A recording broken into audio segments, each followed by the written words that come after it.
Canada for the final day, the final session here at Canoe 22, the ICF Canoe Sprint and Paracanoe World Championships. I'm Mally Johnson. It's been my privilege and pleasure to take you through the action over the last few days here in Canada on Lake Banook for the 47th World Championships. The third time they've been held at this particular venue, and a popular venue it has proven to be.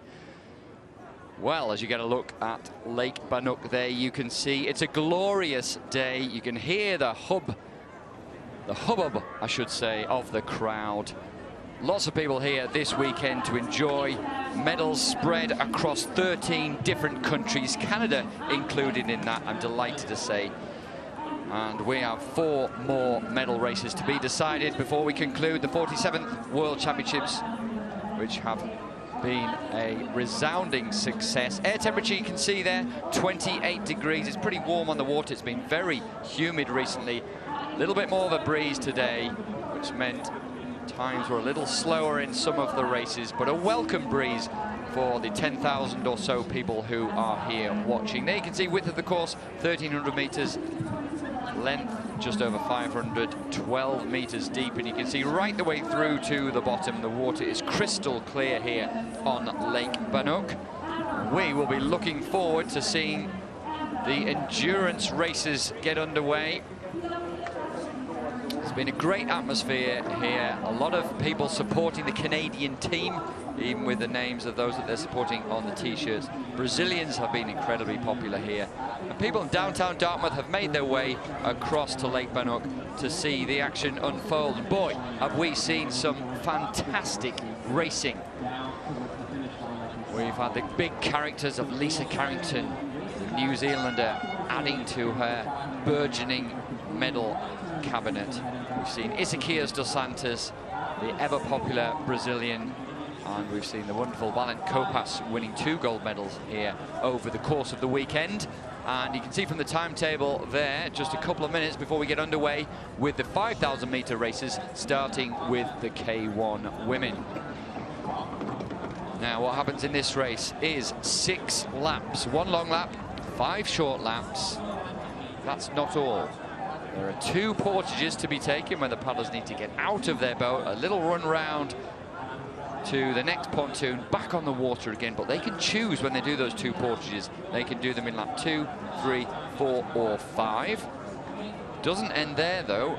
If you are last at the end of a lap, you will be eliminated, and if you get lapped, you will also be eliminated. So we may end up with a very small field at the end of this race. A real test of guile, of endurance, of technique, of adaptability for these races.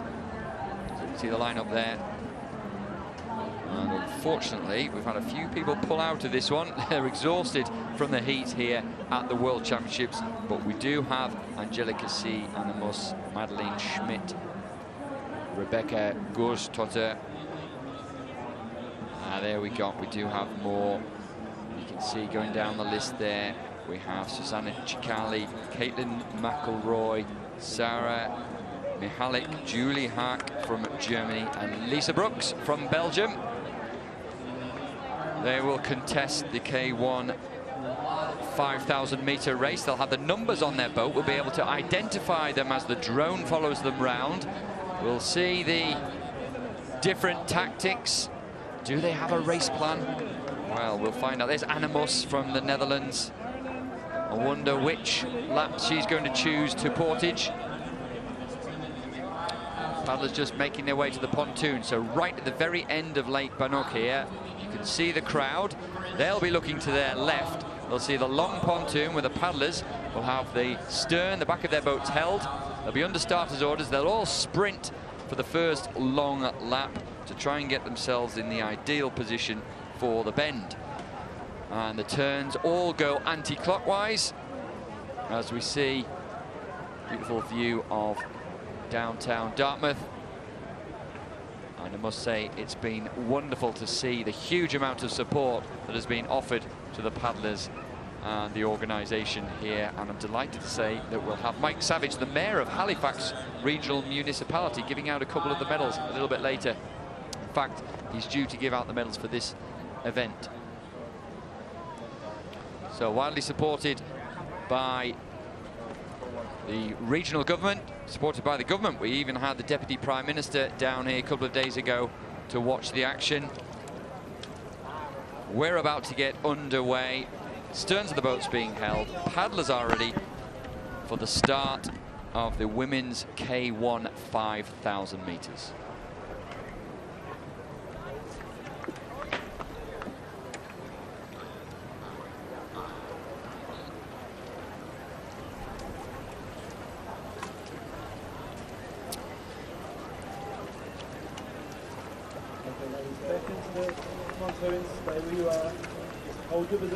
There's a great shot from both of the front of the boats. They are ready.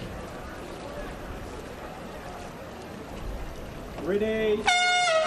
So the start of the women's K1 5,000 meters here at the World Championships in Dartmouth is underway. Two boats seem to be leading the way. Now what happens here is that often we'll find, just like cycling racing, there's an advantage to be had and energy to be conserved if you just use the person in front. And in this case, in kayaking, they use the wave coming off the leaders, sit on that wave and surf the wave, and you conserve 20 to 30% of your energy.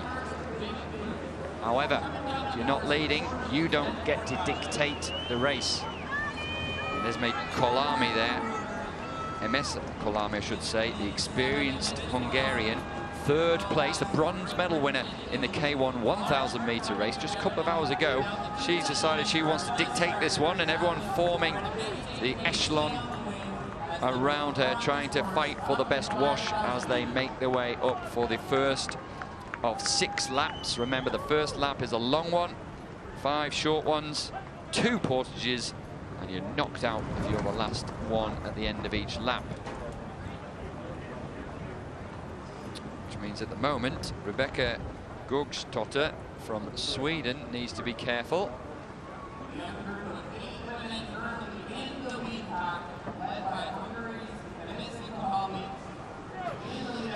Now there's Kohalmi. She gets to dictate, as I said, the pace.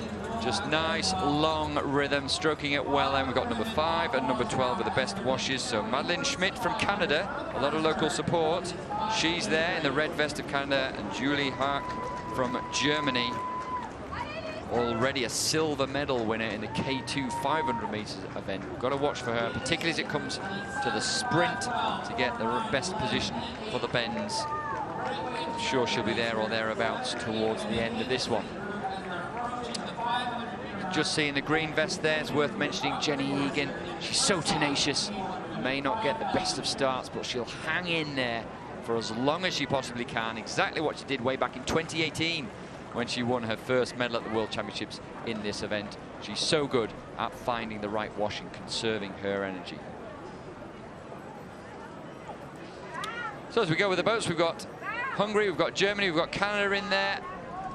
Mihalik from Finland, number 11, the first time she's taken to the water in a competitive race in this World Championships. Now they have to get round that buoy, and the leader can decide where they want to go. So if she wants to be really cruel, Ms. Kohalmi could just cut it really fine around the buoy. She is allowing the Canadian just a little bit of space, but Madeleine Schmidt having to use her rudder a lot, and when you have to use your rudder, you burn up energy. Looks good at the minute, Kohalmi. She really tried to put Alyssa Bull under pressure in that 1,000 meter race. I think I said she was third, she was second, I should say, behind Alyssa Bull, the Australian, in the K1 1,000 meter race. She really put Alyssa Bull under pressure.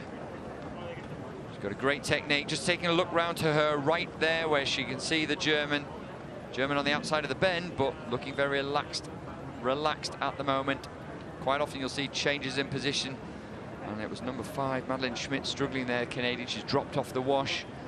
Hungarian just quite happy to back it down. Stroke rate drops. She relaxes and allows Julie Haak to take the lead. Now this will often happen if we emerge with a small group of 3, maybe 4 paddlers.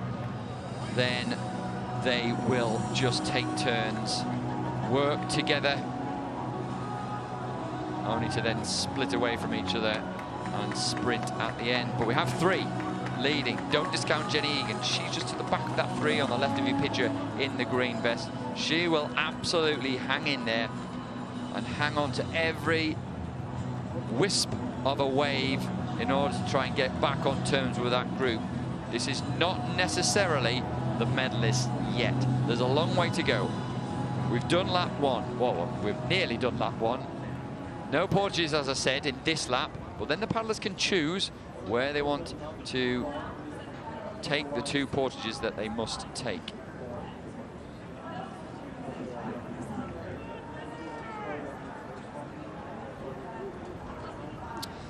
So it's difficult to see underneath those sunglasses what is going on in the minds of those paddlers. It's often a mental game, this, just as we'll see in other sports where groups form. They need to stay ahead of the rest of the field, and therefore to do that they have to work together. However, they want to conserve their energy so that they've got the best of the sprint at the end. A good technical model there from Hark, the German, as the Germans always do. They're so well drilled. They have around 8 high-performance centres across both sprint and slalom in Germany. Such a successful sport, especially slalom, where they won medals in every category at the Tokyo Olympics, and they pretty much cleared up at the recent World Championships in Augsburg that they hosted. There's Jenny Egan. Jenny Egan, number 8, and 13 is Lisa Brooks. We mustn't discount her, the Belgian. Just over the last couple of seasons, her and Hermine Peters, her K2 partner, have done really, really well. She picked up another medal this World Championships with her K2 partner in the K2 500 meters. So she has the fitness, she has the speed. Can she try and close the gap on these paddlers inside of the bend there? That's the Hungarian. See the shoulders working well there, the core working well, just in control at the moment. Focused look on her face. Lap 1 is complete.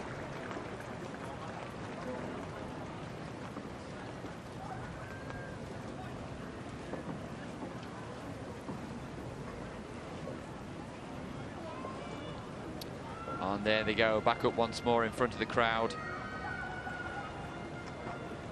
Lots to do in the crowd. We'd have music playing every evening. Have parties, food's available, drinks are available. It's a great venue. Fans can get close to the water. There's a big screen down there so they can see the action unfold in front of them if they can't see it directly on the water.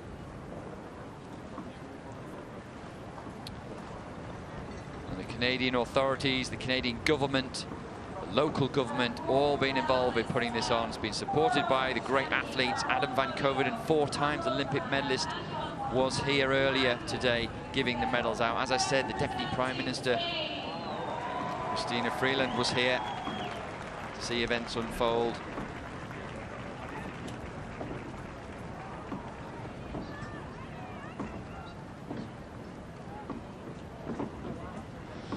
Great and the good from Canadian sport. Bruni Surin was here giving out the medals as well, former Olympic champion himself in athletics some time ago.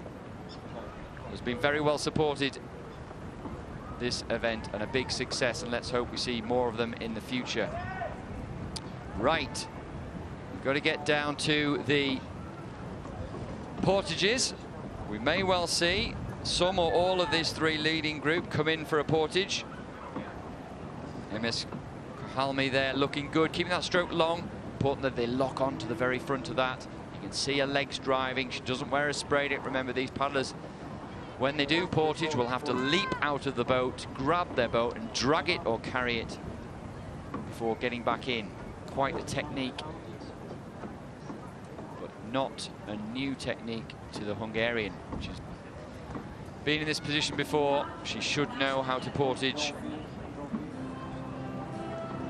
And there they come towards the newly built finish tower, heading for the green pontoon. Now this will be interesting. Quite often this is where positions change. Coming in towards the camera, pontoon to their left. So leap out the boat, grab the boat with their right hand, and start running. German almost leaving her boat behind there, gets a knock on the head. Finnish paddler just emptying the boat out as she goes. Different techniques. The German chooses it on the shoulder, as does Kohalmi. But the Hungarian, I must say, I was expecting a little bit more from her portage. It wasn't great. She finds herself losing ground.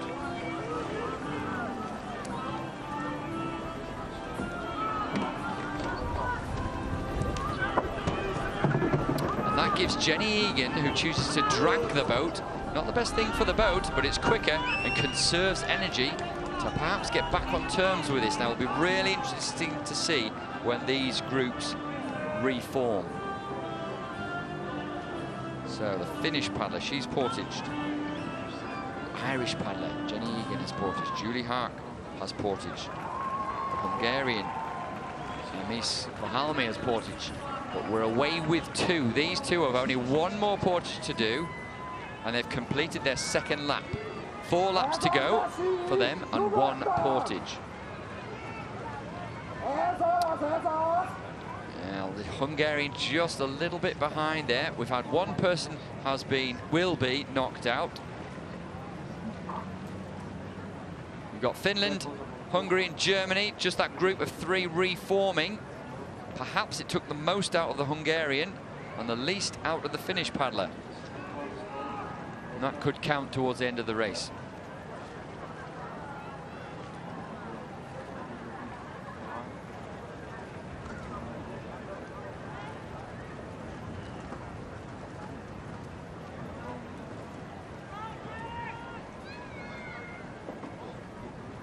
So there we can see how the wash forms. So the paddler in front gives off a wash, a small wave either side of the boat there. The German hanging on the side in the black boat, and there's a smaller wash directly behind the leader, and that's what Kohalmi's doing. She's just trying to conserve her energy. Stroke rate has dropped, and then she'll let these other paddlers guide her around the bend as they round the first of the big orange buoys. You've got to stay to the right of them. Paddlers that they're catching, if they're lapped, they're out. So it could be a short race for those two.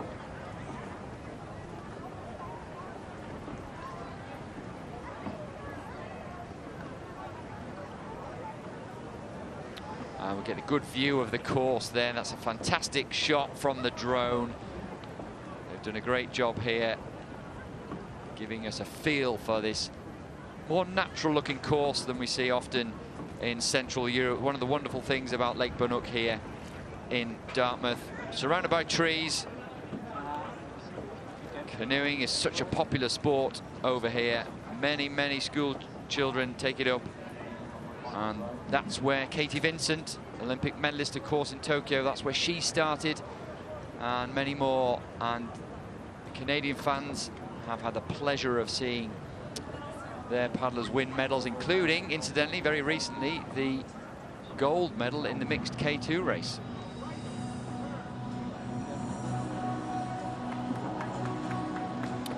So these 3 paddlers are coming around to the end of their 3rd lap, and it looks like they're coming into the portage once more. Now the paddlers, the 2 paddlers ahead of them, if they are lapped, they will be out. They need to keep out of the way. Hopefully they will be mindful that this is about to happen, because there's often a sprint to get best position, as we can see there. Kohalmi, the Hungarian, she wants to get a good position for this portage. She may well come around the other side of the pontoon. No, she's going to the pontoon's right.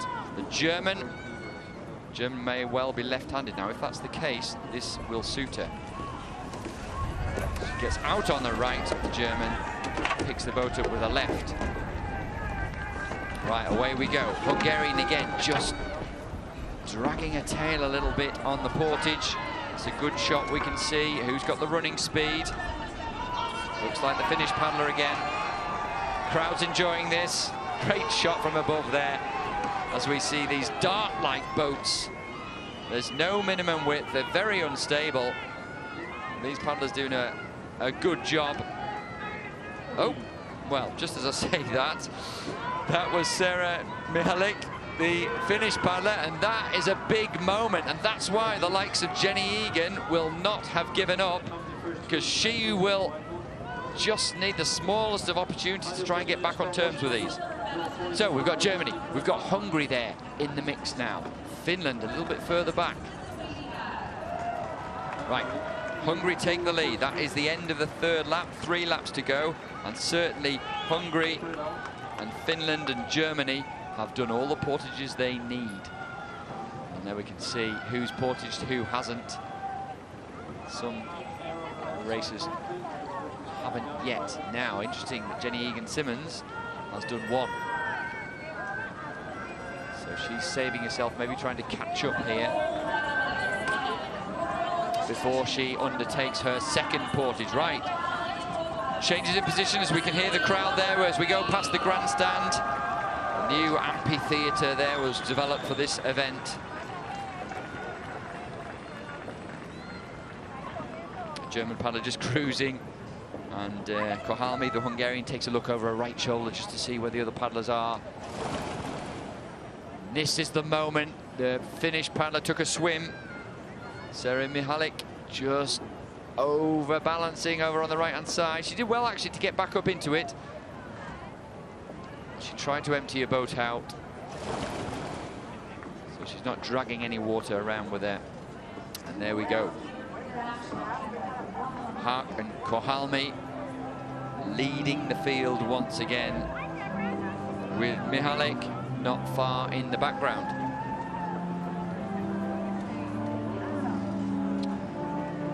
So, no more portages for these two. Lap and a half to go. Will it be playing on their minds slightly as we take a little journey around the bend with these two? The German choosing to go on the outside once again, just slightly more taxing for her, but in the kayak it doesn't make a huge amount of difference. It will do in the canoes because there's no rudder to steer. So Hungarian makes a move there. Not a decisive move, but she does want to take the lead to go round where these two will take the bell for their final lap.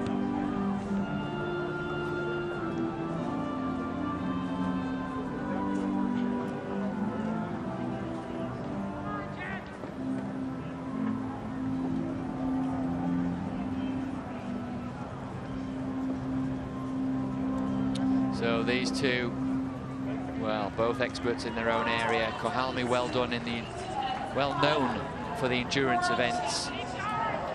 Julie Haak, better known for the shorter events, but the Germans are so well drilled, they are so fit that a sprint paddler can certainly keep going over this 5 kilometre distance. They'll do up to 100 kilometres a week in the midst of their winter training, so 5K really isn't long at all for these paddlers.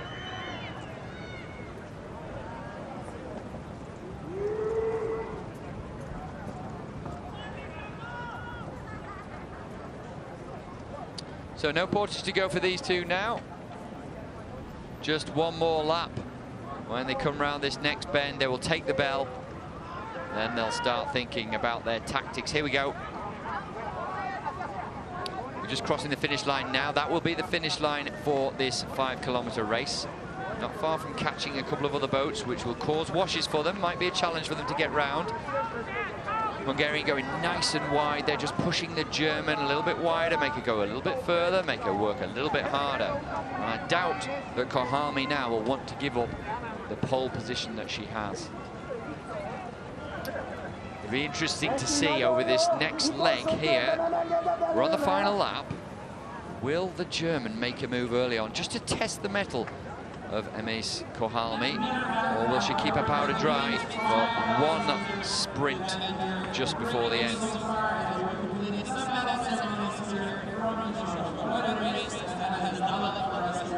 Time will tell. Sarah Mihalik there in picture, the Finn who took a swim. She's not too far behind. She's done all the portages as well, and she's on her last lap. This, as you can see from the graphic, lap 5 of 6, not far to go now. About 400 meters for these paddlers left to go. Athletes have completed their 2 portages, and athletes who choose whenever to go. So we saw different strategies so far in this race. Quick look around from the Hungarian now. We're approaching the business end. They're about to get to the turn. Hungary in pole position. with MS Kohalmi. She was a silver medalist in the 1,000 meters of World Cup in 2021 on a home water in Szeged. She's an excellent endurance athlete. Surely she has the advantage here. Julie Haak, well, she's been a medalist in the Olympic event here in Dartmouth in the K2 500 meters, so she's clearly in good shape and she'll have a turn of speed. So the legs are driving, the core is working hard, so is the brain computing. When am I going to make my move? And am I going to wait and wait and wait and then go, or am I going to go early? Stamp my authority on this race. All these things go through the minds of the paddlers now. They've done the physical work, they've got the fitness. This is down to the mental challenge. Kohalmi maintaining that long stroke, typical Hungarian swinging style, really getting a back round that stroke. German though, very upright, still looks relaxed. Disadvantage the German has, of course, is she has to get over that wave in order to get a bow in front, and that requires a lot of input of energy. Kohalmi looks over her shoulder. Now, Jenny Egan-Simmons still has a portage to do, so that'll make it interesting for third place. Surely the gold medal is going to be between one of these two. We're just waiting to see which one's going to go first. Not far to go now.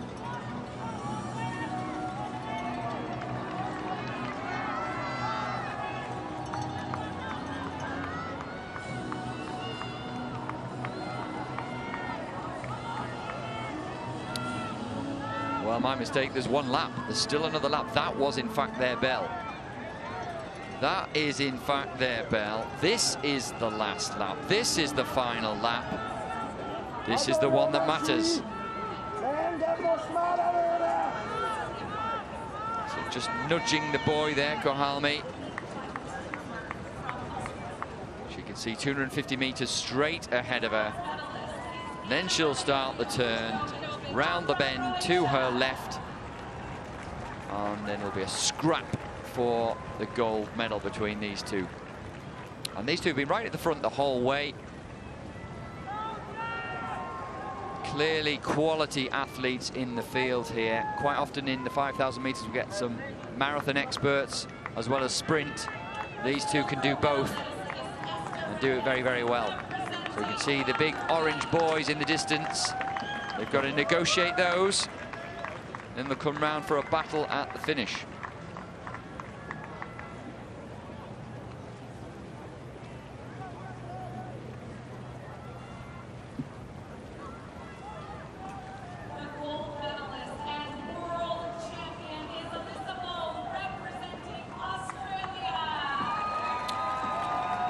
Right, here we go, round the bend.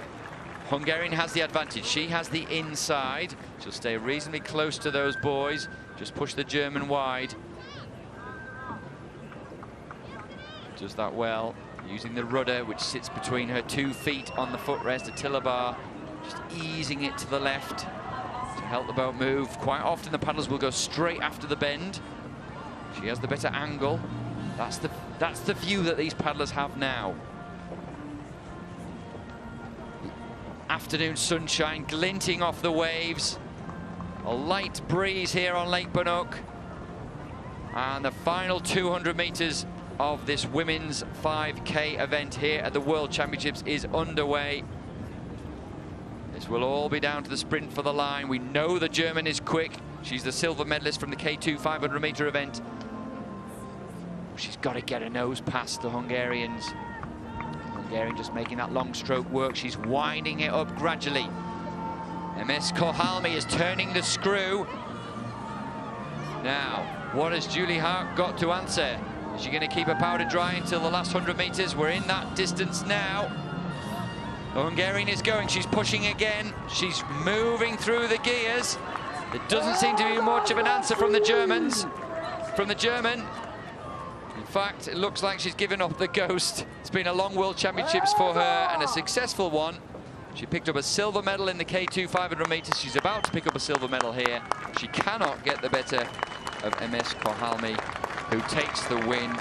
Congratulations to her. Julie Hart from Germany in second, and we await third place.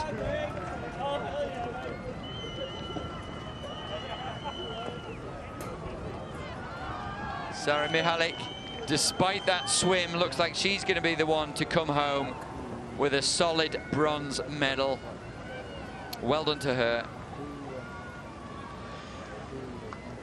Quite often in distance racing, it's not just about who's the fittest, it's about who manages the situations and is able to adapt best.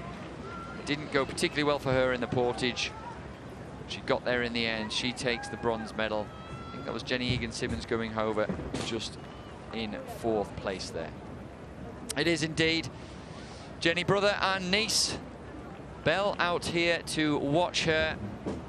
She'll be a little bit disappointed with that, but she put up a good fight.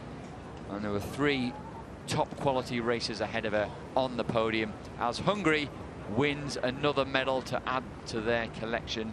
They have 3 gold medals up until this point. There's another one for them as they gradually move their way up the medal table. And you can see what it means to MS Kohalme. Delighted with that. She was pleased with her silver medal in the K1000 meter race earlier today. She is pleased to be the champion this time. Top step of the podium for her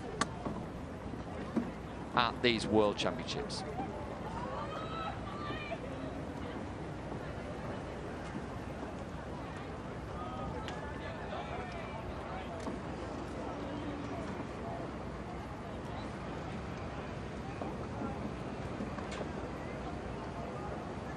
So just see the American paddler come in there, Caitlin McElroy.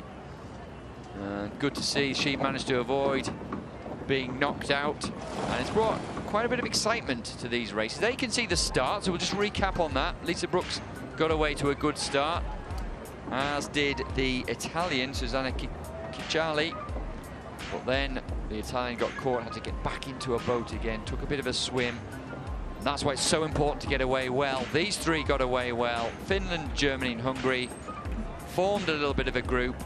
Jenny Egan-Simmons tried hard to get back. She couldn't quite get back. We may well see better portages than these 3 have done. Certainly Mihalik here in picture. She took a swim at the second portage, but she stayed calm, got back in a boat, emptied it out, and completed the race. So you've got to pick your boat up, you choose how you carry it. You can drag it, you can put it on your shoulder, you can carry it under your arm. These boats, 12 kilos, no handles allowed on them. There you go. Oops. Well, it's a warm day, and she won't have minded that. Sarah Mihalik still picking up a medal despite that swim. But these 2, well, quality athletes, both individual medal winners in other events. And here's MS Kohalme. Congratulations, world champion. How was the race? The race was very hard, but I am very happy. Did you feel strong throughout the race? Were there times when you were feeling like it was a little bit hard? I tried to do my best. The portage was really hard, yes, but I do it. Have you been practicing the portage? I don't really. Yeah, and for Hungary, Hungary is always strong in 5,000 meters, so you'll be pretty happy to win a gold medal for Hungary? Yes, this is my one of the favorite race. Congratulations. Thank well you. Done. Well, one of her favourite races because she's so good at it. You enjoy what you're good at, and you're good at what you enjoy. And MS Kohalme, well, big margin she had over the German. Might have expected a little bit more of a battle for the finish. We didn't get it, and she dominated that. She'll be delighted.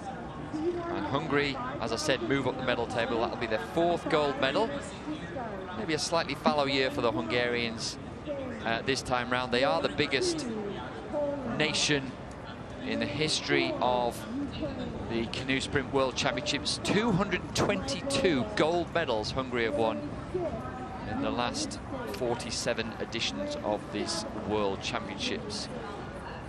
And There's another one. Each one comes with a big smile, quite often a fist bump. And it'll be interesting to see, in fact, if MS Kohalmi can get herself into one of the Olympic boats. These endurance events, the 5,000 meters, currently not Olympic. Who knows, we may well see them in the Olympic program in the future, maybe in LA 2028. Might even see ocean racing. There's an idea for Los Angeles on the Californian coast.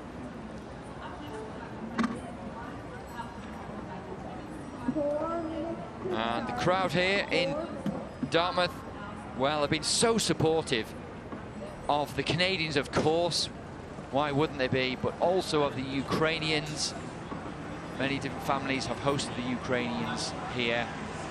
And they've been delighted to see the Ukrainians win medals.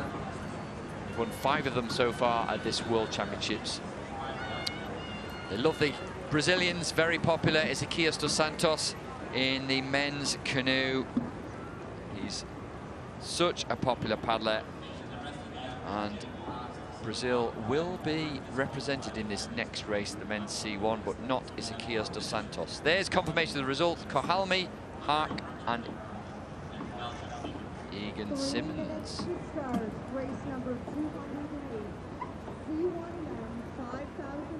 So confirmation there. It looked like, in fact, Jenny Egan did take a medal.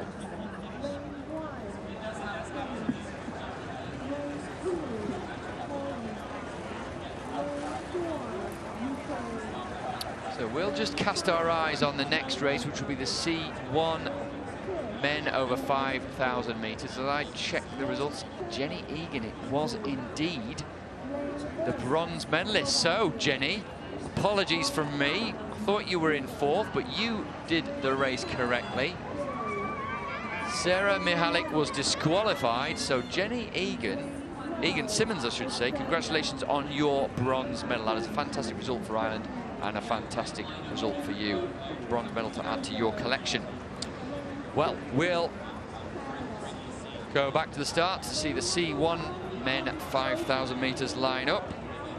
Spain, Poland, Ukraine, Moldova, USA, Hungary, Slovakia, Cuba, Italy, Germany, Estonia, Japan, Brazil, and home favorite in Canada represented here. There's going to be a battle royale for the first turn. 14 paddlers in this one. 14 all battling to get first to the turn. Well, doesn't really go, so some people are going to miss out. No rudders on these boats, remember. Steering is difficult. You paddle on one side, there is no rudder. You've got to use your technique, quite often a J-stroke. They'll use where they twist the paddle just before it exits the water in order to keep the boat running straight, and also leaning the boat over to one side will help it to get round those bends. If you're a right-hander, arguably, you're in a better position because you're going round anti-clockwise bends. 6 laps, first long lap, and then 5 short laps. Remember, 2 portages. Paddlers can choose whether they take the portage in lap 2, 3, 4, or 5. If you are last at the end of the lap, you'll be knocked out, and also those paddlers that are lapped will also be knocked out. Now, there's the controversial figure. Sergei Tarnovsky suffered a drugs ban, was out of the sport for 4 years, trained on his own, then came back to win a bronze medal at the Tokyo Olympics. He took 6th place here in the C1 1,000 meters. Would expect him to go well. Balas Adolf. Well, as Ross said on the pontoon, the Hungarians always do well. They always do well in sprint, they do well in marathon and long distance racing like these 5Ks as well, so expect him to go well. And there is a name. Brendel, Sebastian Brendel.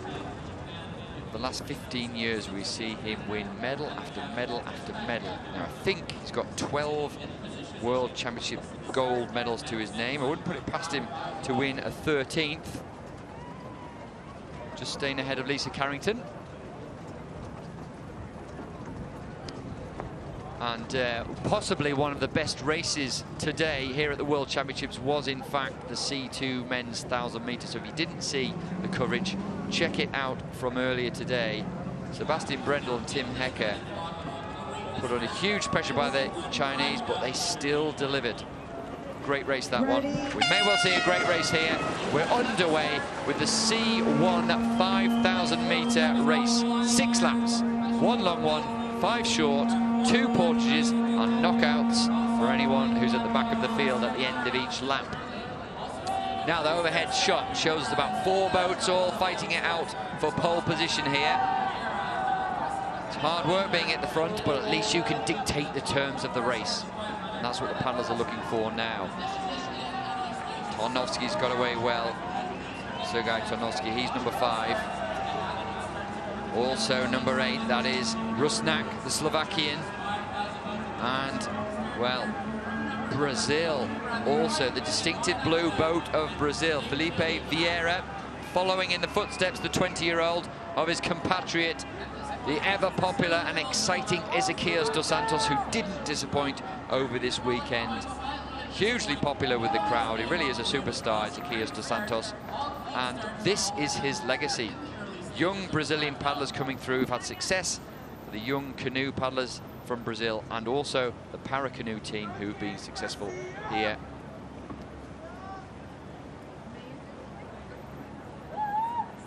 Brazil coming 3rd in the Paracanoe medal table behind Great Britain and Ukraine. Sebastian Brendel sort of languishing close to the back there.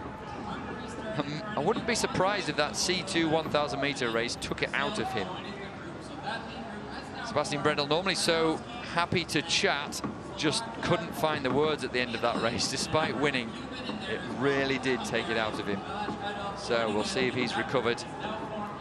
Sergei Tarnowski has the group forming round him.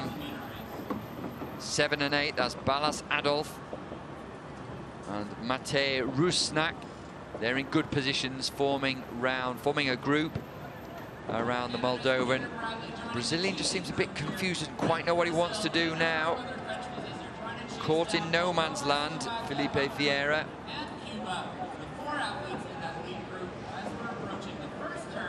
So, first lap is a long one, remember. They're about to get to the turn now. Rusnak and Adolf perhaps conserving a little bit of energy. And on the right-hand side there, just picking up the slightly weaker wash. Well, that's number 9. That is Cuban Sergei Madrigal. Don't discount him. Wonderful races we saw in Poznan when they introduced portages for the very first time in this 5,000 metre race, and both Cubans did exceptionally well at that. The winner that time was Jose Cordova, but Sergei Madrigal picked up the bronze, and the left-hander just having to really lean the boat right over to the right-hand side to get round the bend. Brendel's left-handed too. He just goes out of picture, nice and tight to the buoy. The Brazilian now languishing in the lower places. So a bit of a change in position there. So number 9, that is the Cuban. Sergei Madrigal gets himself in a good position. The group form around the Moldovan, who's done all the work so far. I'm sure he may well be happy to share the lead with the others once they've broken away from the rest of the field. They're heading back down towards the finish tower, towards the finish line to go round the turn. They won't be portaging on this because it's the first lap, but they will have in the back of their mind 2 portages that they must make before the end of this race.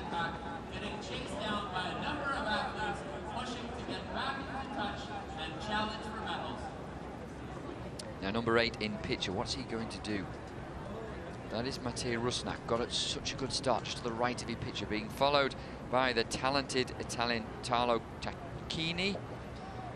Well, and Brendel. Now if these 3 behind, here's the lead group. We've got Moldova, we've got Cuba, we've got Hungary, but behind them, if these 3 can work together, they have the talent, they have the speed, they have the endurance to get back on terms with the lead group, but they need to work together. There is just a gap, about 10 meters. One set of buoys between these 2 groups. Now, 10 meters is doable.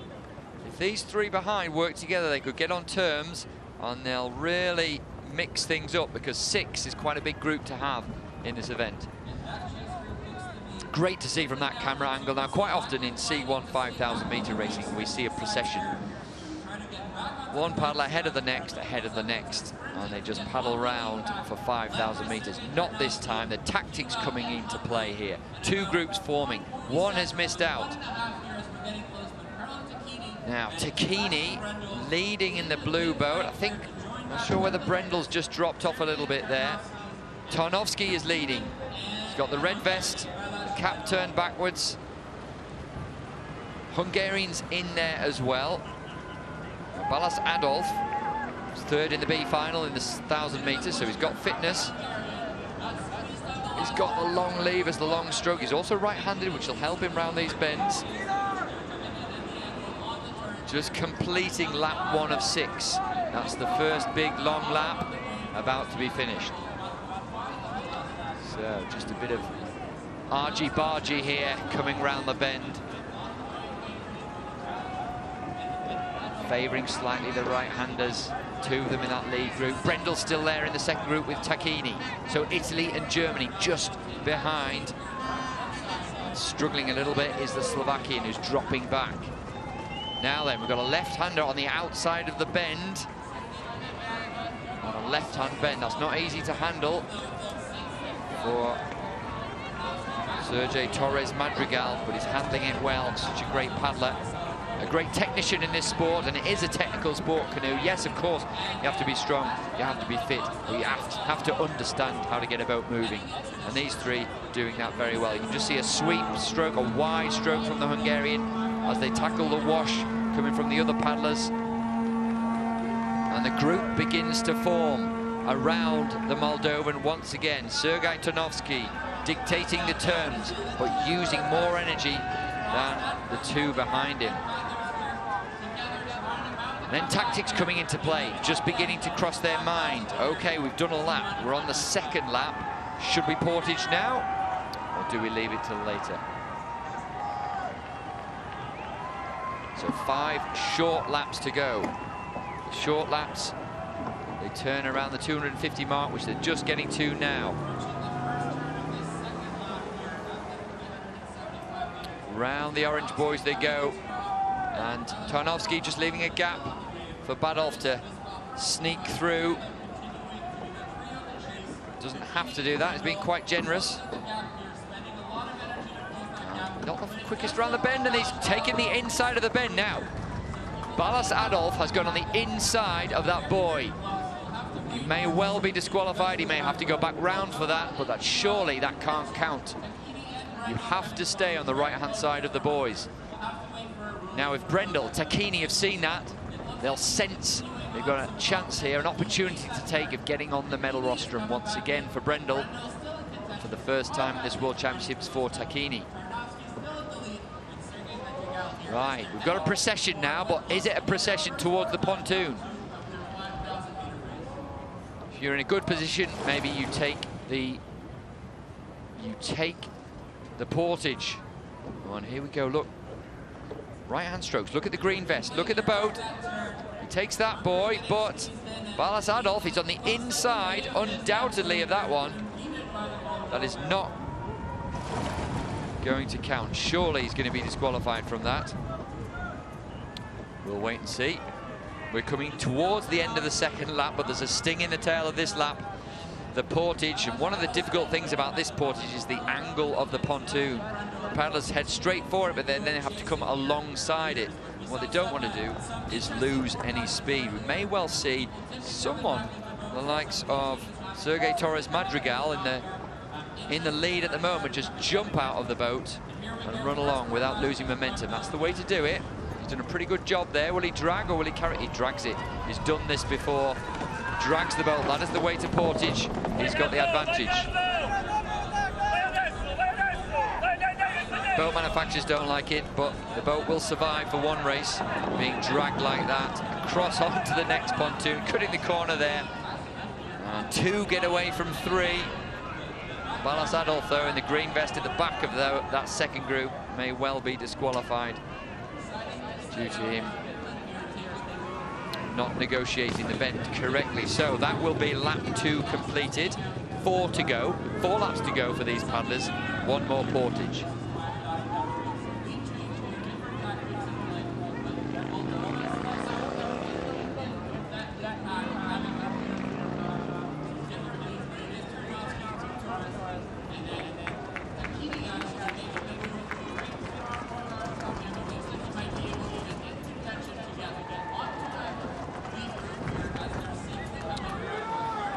So we can see the portages there, a number of them choosing not to take them, but all those in the lead group have taken the portage, have stayed together, don't want to take a risk. They believe in their ability to beat the other paddlers when it comes down to the last lap and the sprint at the end.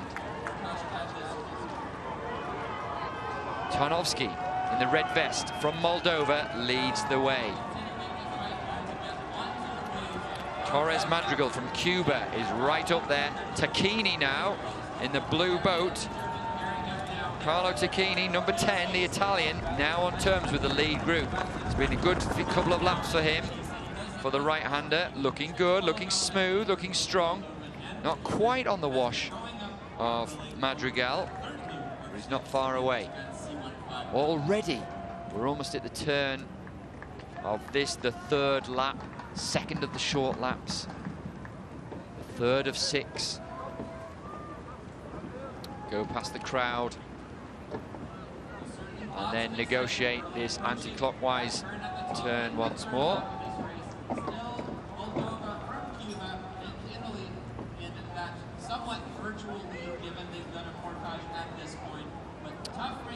So here we go, the Italian's just got to make sure he stays on the correct side, the right side of these boys as he goes round the right-hander. The boats Constantina here just come together as they slow down for the bend. Italian just being caught out there. He went really tight on the first buoy and then had to go wide around the next few, so he's lost a bit of time. And there will be probably 10 meters between the first 2 and the third boat now. That's why the turns are so important in this race. Now, you can see just to the left of your picture, the building of the finish tower. That is where the paddlers are heading, because that's where the pontoon is. Looks like they're going to take their... You can see the Brazilian was knocked out on the last lap. This is where they're going to take the portage, the leaders. So we've got Moldova, there he is in picture, Sergei Tarnowski, Olympic bronze medalist. We've got Torres Madrigal, a wily character, just hanging in there. And Tacchini, got good speed, good endurance, good technique. When he's in a straight line, he hasn't managed these bends quite as well as the leading 2 paddlers.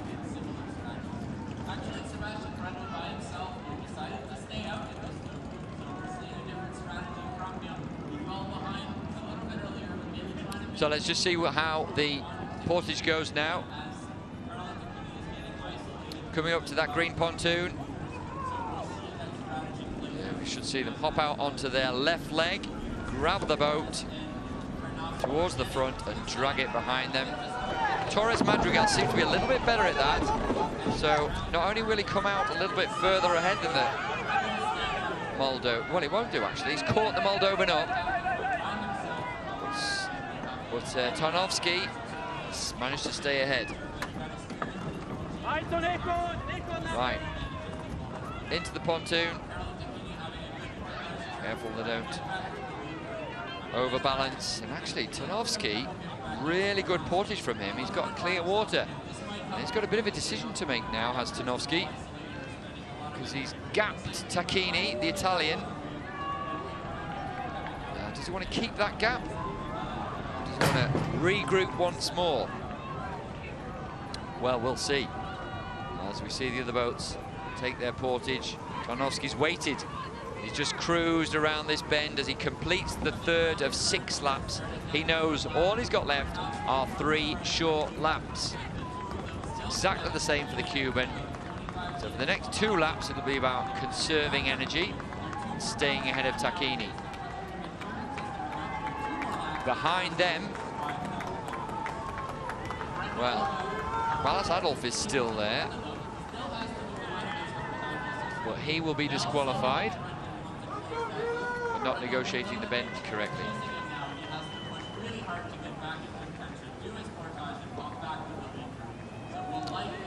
So Sergei Tarnovsky, big preparation of the blade before he hits the water and locks onto it there.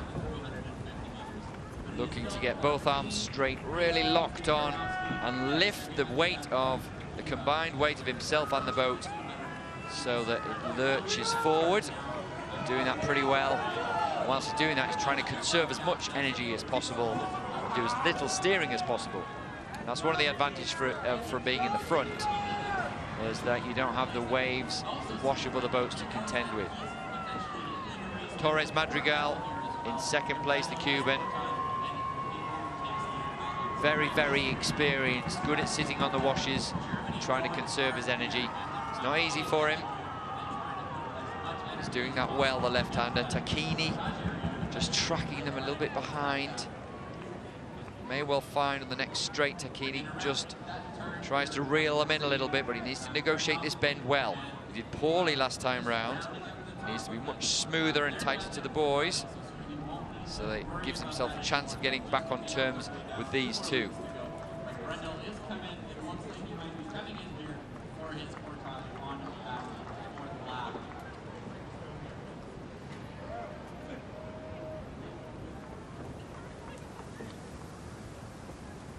So Tarnovsky with the lead from Torres Madrigal, ahead of Tacchini, the Italian.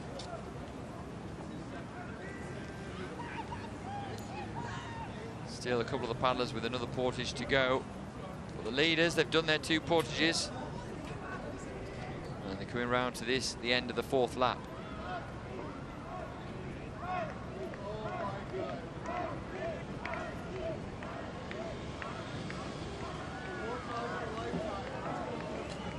So hard to say who's working hardest at the moment. There's a bit of a grimace on the face of the Cuban, Sergei Torres Madrigal. Seems that he's having to work hard just to keep up with Tarnovsky. But if he can just hang in there, and he'll know that, if he can just hang in there, have a chance. Just for the sprint at the end. So, they complete the 4th lap, 2 to go. Nicely around that bend from both the Moldovan and the Cuban. Negotiated that well. Tarnovsky not far behind. Brendel's just completed his 2nd portage.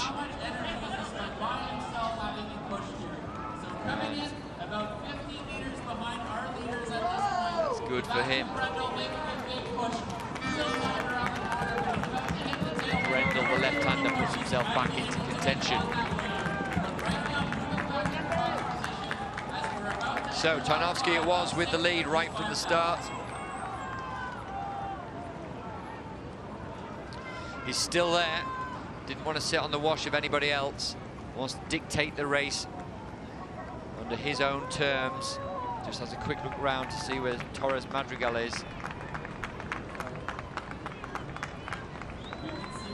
Just it's a good shot, we can see. Boat running fairly true there.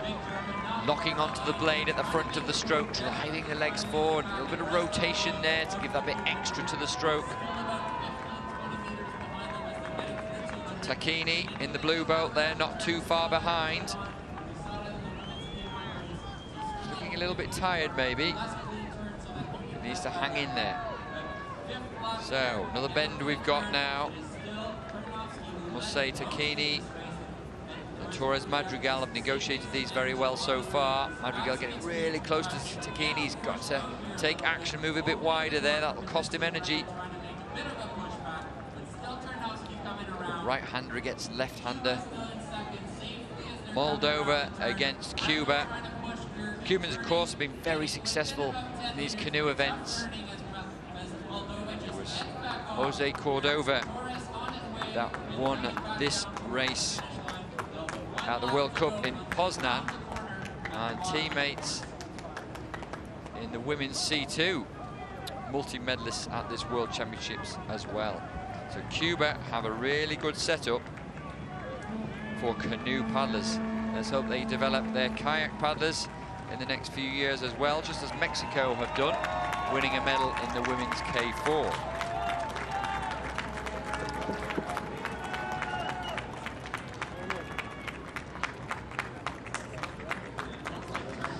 see Yaroslav Dubois, the Cuban, in the next race in the women's C1 5,000 meters. But we've still got a lap and a half to go of this one yet. And now, the Cuban has made a move. He's made it early. He'll take the bell here. Still a long way to go yet, but he's taken the initiative away from Tarnowski. It really looks like he's working hard. I hope he doesn't think this is the end of the final lap. Big grimace on the face of Sergei Madrigal. Right. Here they go. Oh dear. Torres, that's not a great turn. Allows Tarnowski to come through, take the lead without having used any energy. Well, was that Torres' final burst of energy? Has he got anything else to challenge Tarnowski? Tarnowski, well, he's surely got the fitness, he's surely got the speed, because he is the Olympic bronze medalist in the 1,000 meters.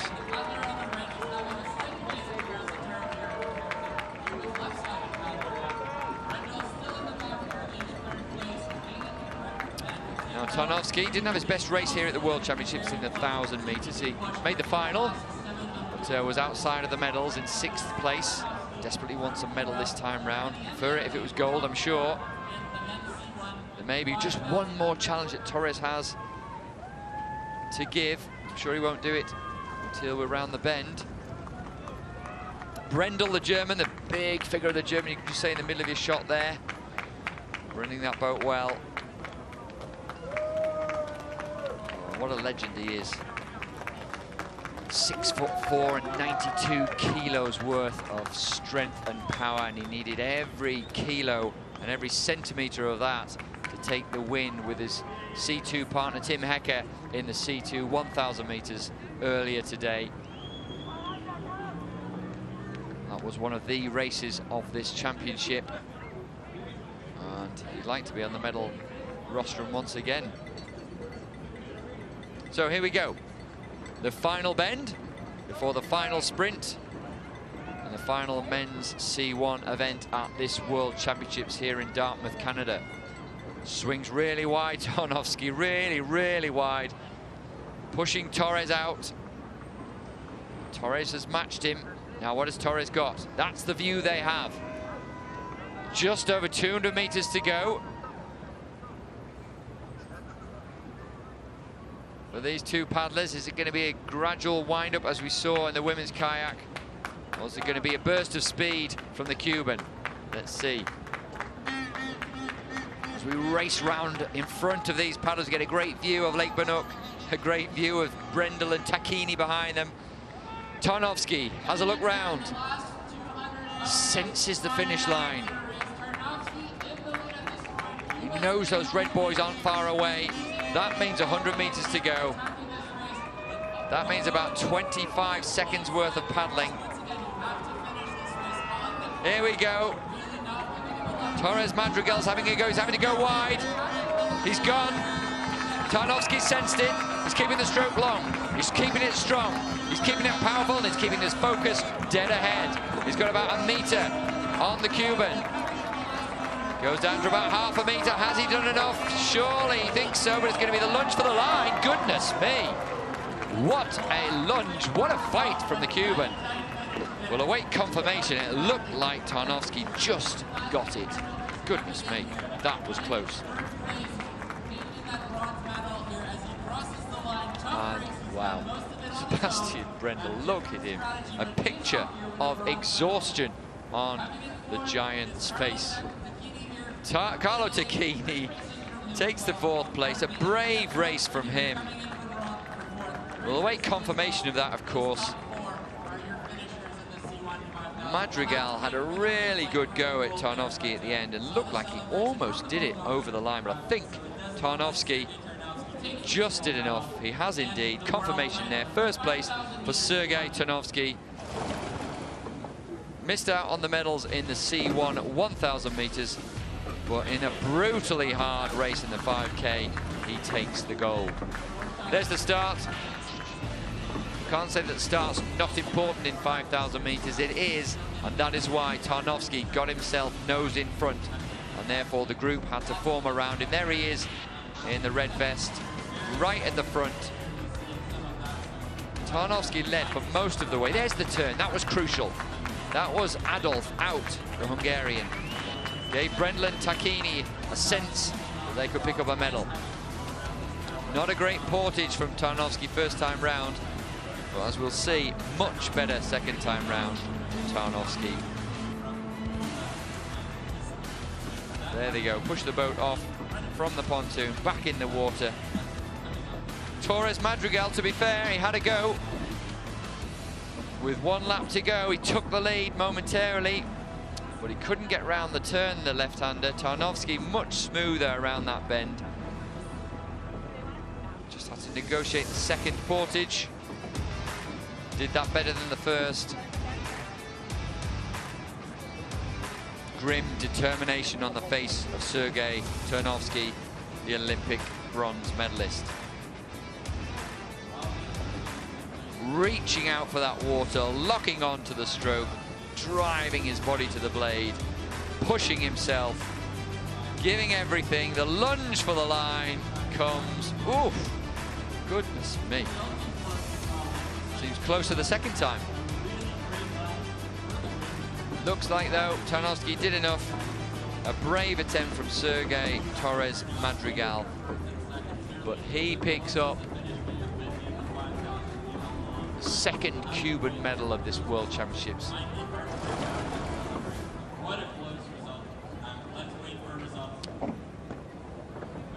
So fist raised in the air from Sergei Tarnowski, the winner of the men's C1 5,000 meter race.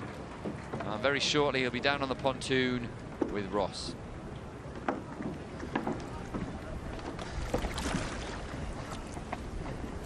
Media. Sergei, Hello. congratulations. Thank you so much. What a tough race. Very close race, very hard race. Front wind, back wind, every time change. And this portage is not usually for me. I don't compete on this distance long time. Before this medal, I have only 1 medal on the C1 5,000 meters. It's a World Cup, and I take gold. And this is for me very big performance now because it's World Championship. Thank you very much. Congratulations. Well done. Thank you all who believe in me. My coach, my parents, my brother, my girlfriend. Thank you so much. Thank you. Well, it has been through the mill as Sergei Tarnowski.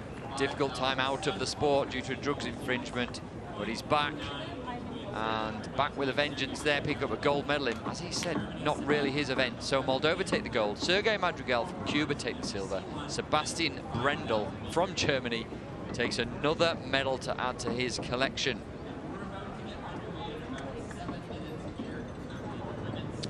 As the rest of the results, Canada up there in the top 10, and the top 10 rounded out with Felipe Vieira. But of course, a lot of those paddlers being knocked out due to them being the last at the end of each lap.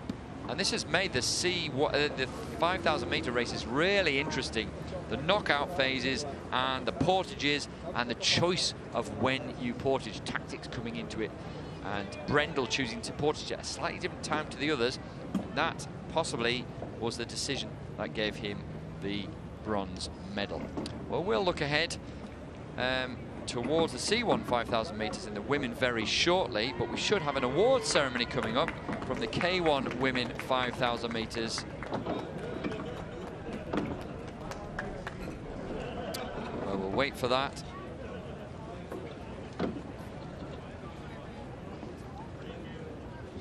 As the audience, the fans here, enjoy the sunshine. It's pretty hot here this afternoon. It was blustery and a little bit cooler earlier on. It's still blustery, as Sergei Tarnowski said, as you can see from the hats and the flags there. And difficult conditions to deal with if you're a canoe paddler with no rudder there. You can see the flag. It is windy. The times in this morning's races were quite slow because of the headwind. Thankfully, though, it has been fair for the athletes. hasn't favoured one particular lane, just made for some challenging racing in both short distances and in the multi-lap long distance races as we've seen today. We've got 2 more races to look forward to. C1 women 5,000 metres coming up shortly, and then we'll round the day and the 5,000 metre racing off with a K1 men race a little bit later on. We may well see an award ceremony before we see this particular race. We shall see. So 5 minutes to the start of the C1 women 5,000 metres. There's the lineup. We've got America, Chile, Cuba once again. The exciting figure of Yaroslavis Dubois. Canada represented in Olympic medalist Katie Vincent. Spain, Germany, Poland, Hungary. Don't think we've got Bethany Gill there from Great Britain. I think she's pulled out, but we'll wait for confirmation of that. And Moldova. Should make for an exciting start down there on the pontoon, just beyond the finish line. Remember, 6 laps, 1 long one, 5 short ones, 2 portages, and knockout for anyone that finds himself lapped or at the back of the field at the end of each of the 6 laps. Katie Vincent there. She's been an inspirational figure, Katie Vincent, as has her former C2 partner, Laurence Vincent-Lepoint. We were delighted to have her here on Planet Canoe yesterday. And those 2 paddlers have moved canoe forward in Canada and across the world. And that's why we have the likes of Nevin Harrison, the Olympic and now world champion C1 200 metres. That's why we have exciting figures of the likes of Sophie Jensen from Canada, the under-23 world champion, Yaroslavis Dubois, who we just saw, the Cuban world champion in C2. And an ever-developing event, this one. Women's canoe is really going from strength to strength. Last time we had the World Championships here in Dartmouth in 2009. We were trying to get women's canoe into the program. They did in 2010. It's developed rapidly ever since. And Katie Vincent in picture. Parents are here, big brother's here to watch her. Well, she picked up a medal in Tokyo in the women's C2 500 metres. And what an achievement that was. Paddler from the Mississauga Club.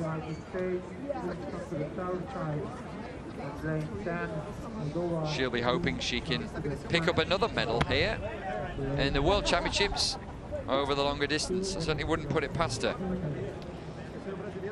She's got a new partner in Sloane McKenzie. They took 6th place in the C2 500 metres, so watch out for them. Sloane McKenzie is another young and up-and-coming canoe paddler, as is Audrey Harper there.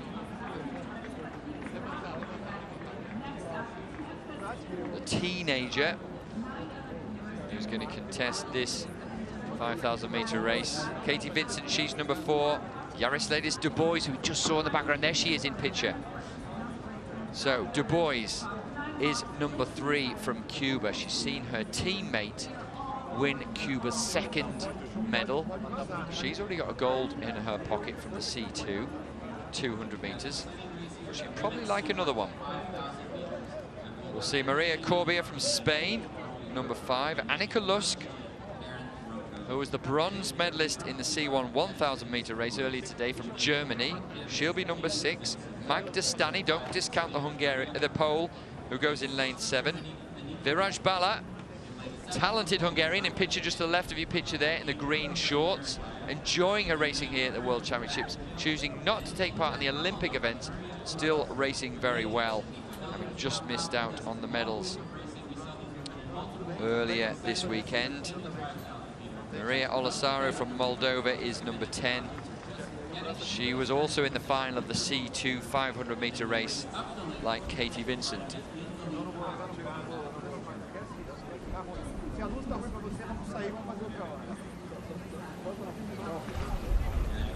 So 9 boats in this one. Hungary, closest to your picture. There's Katie Vincent in the red sunglasses. That is Spain's Maria Corbera. Wind just blowing, making these difficult conditions to handle for the canoe paddlers. Boats at different angles. That is due to the side on which they paddle.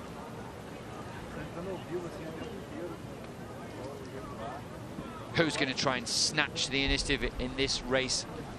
We'll see momentarily. We're ready for the start of the C1 Women 5,000 meter final. Ready. Underway with the C1 Women 5,000 meters. Look at the start from Spain. That is a fantastic start from Maria Corbera. Annika Lusk in the black boat going with her. Katie Vincent just cleverly trying to find a spot on the wash, a little bit behind. Red of the Canadian flag at the bow of her boat. Maria Corbera, well, she's got away extremely well, has the Spaniard.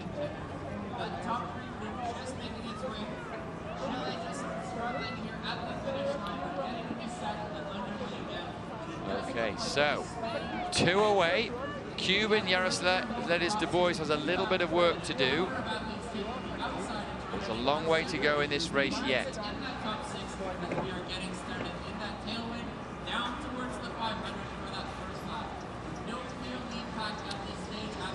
So, just looking at down the results from Poznan, certainly Katie Vincent, well, she was second in the 5,000 meters in Poznan. So, expect her to try and get back on terms with this race. Maria Corbera just cruising away up to the first of 6 laps. First one being a long one. She knows she's got the German left-hander alongside. 2 groups forming, as often happens here. So we can see number 10, Maria Olarasu from Moldova, a group forming around her.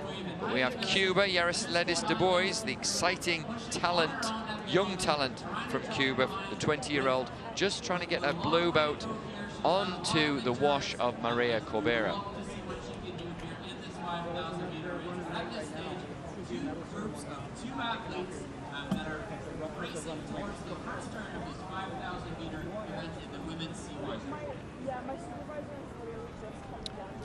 So very shortly we'll be approaching the first turn.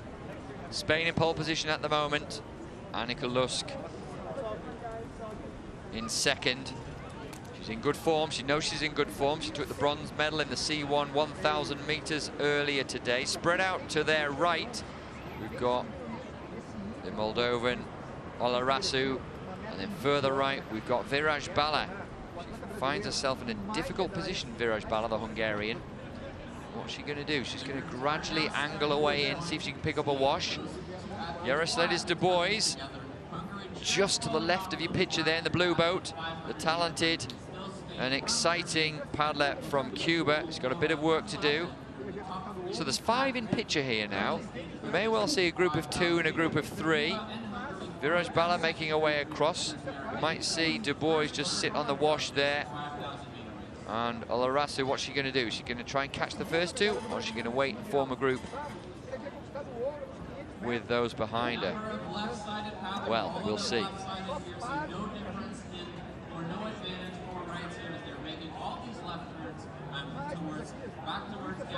So negotiating this top bend where there's a little bit of a breeze, a little bit of a headwind here, that actually helps these paddlers because the wind pushes the back of the boat. Oh, goodness me. Viraj Bala's taking a swim. A little bit of a nudge from Yaroslavs Du Bois means that poor Viraj Bala, she's got to get out of a boat and back into it, and her race is effectively over. As Katie Vincent sensed that, around she went, and now Katie Vincent may well just get a feel that if she keeps consistent and steady and smooth, she might just get herself involved in the medal battle. Here we go. Viraj Bala, watch the green shorts, just gets off balance. The left-hander, she didn't have anywhere to go and anywhere to paddle. She takes an early bath. So, Spanish paddler, the German paddler, both really just cruising now, trying to conserve as much energy as they possibly can. But by doing that, what they're doing is they're allowing the other paddlers to just catch them up. They sense it. They may well get back on terms and form a lead group. Now, if these top 3 here to the left of your picture were really canny, they could form a group, take turns and pull away from the dangerous Cuban and Canadian. They surely must know that the turn of speed that Katie Vincent and Yaroslav Dubois has surely means that if they're in the lead group, they've got a good chance of taking a medal. So these three, if they work together, could get away, could gap, put clear water between themselves and the Cuban and Canadian.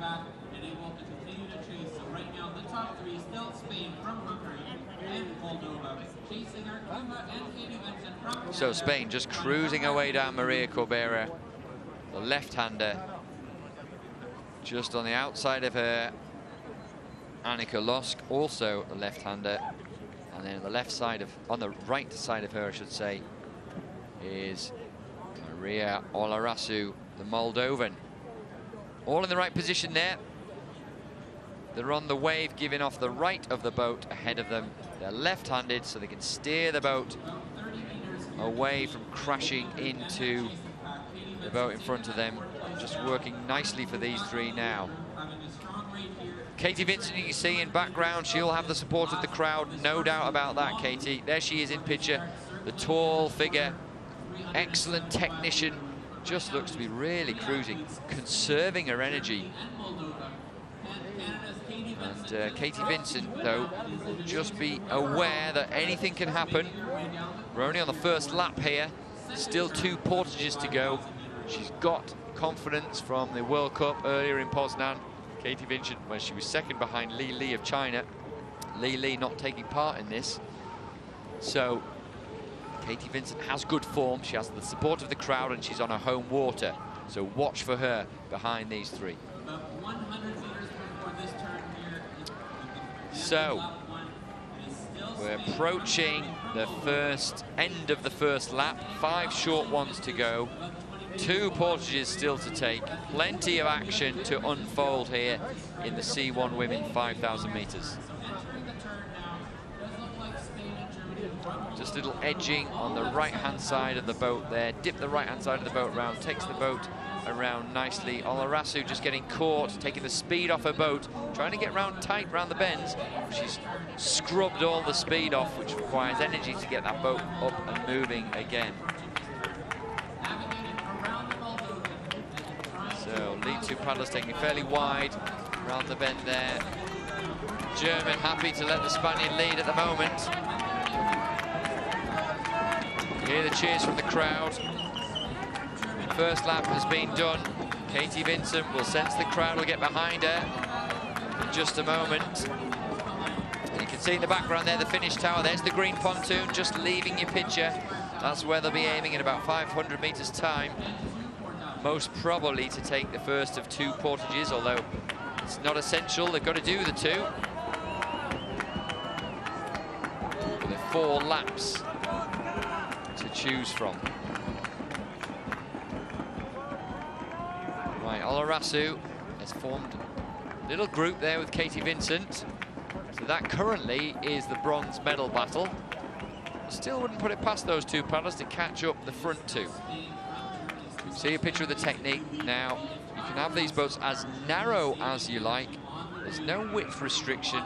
Incredibly unstable, this C1's just over the width of a leg.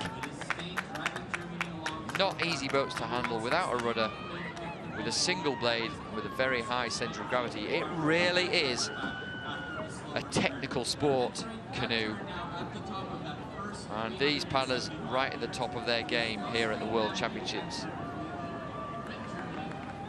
Right, got to negotiate the turn coming up.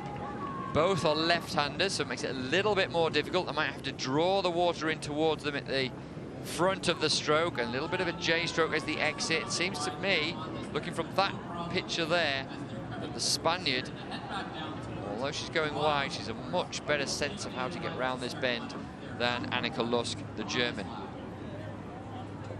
Just conserving energy there, and you can see in the background Katie Vincent, Maria Olarasu, Yaroslav Dubois, all there or thereabouts.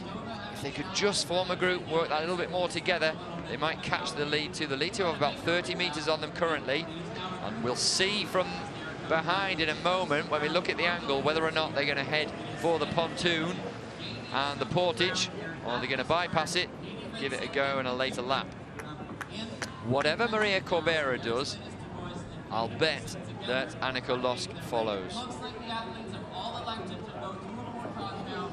We'll see how that plays out in about 200 meters as they're... Well, Maria Corbera, she's making her way wide and out towards the pontoon. She is going to portage. That's the view she gets. The excitement builds. Often things happen here. We saw in the women's kayak, right up there in contention, Sarah Mihalik. But she took a swim and lost her position.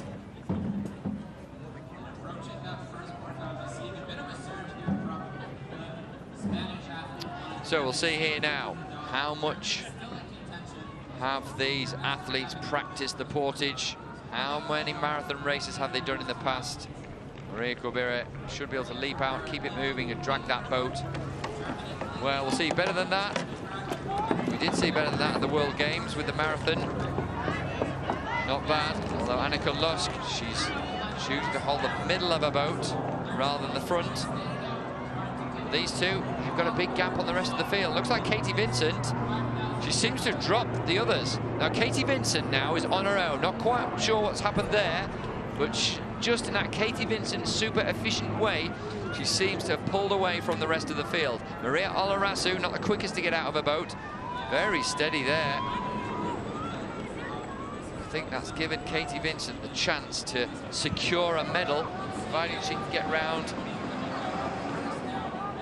the next 4 laps and one more portage that she has to do. She can get that medal that I'm sure she and her fans will feel she really deserves on home water here. She'll get a big roar from the crowd, I'm sure. Canada, of course, already picked up 5 medals. Very impressive performance. Maria Olarasu, well, should have seen Sergei Tarnovsky win in the men's C1, but she's really struggling with that portage. She's got a lot of practice to do. There's a lot of clear water between Katie Vincent in 3rd and Maria Olarasu in 4th.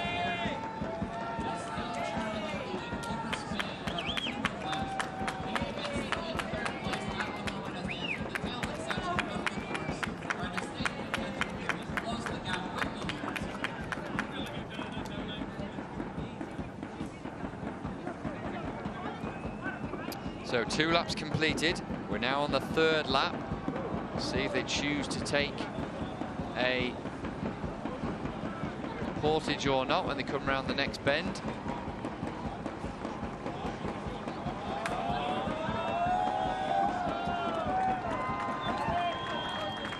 Here they come with the crowd as well, cheering them on. And they'll get a sense that Katie Vincent isn't far behind as well, as Annika Lusk drives ahead. She's had the less efficient turns and probably the less efficient portages, but she is strong. She's making that strength count now. And Maria Corbera, well, she looks happy to just sit in behind the German. Not as much advantage to be had directly behind. There is a small advantage, and there's a little wave there that you can ride. And if she just plays it canny, which she's doing, she'll be a little bit more efficient and smooth around the bend. She is. See in the background there, the Canadian flag on the bow of that blue canoe.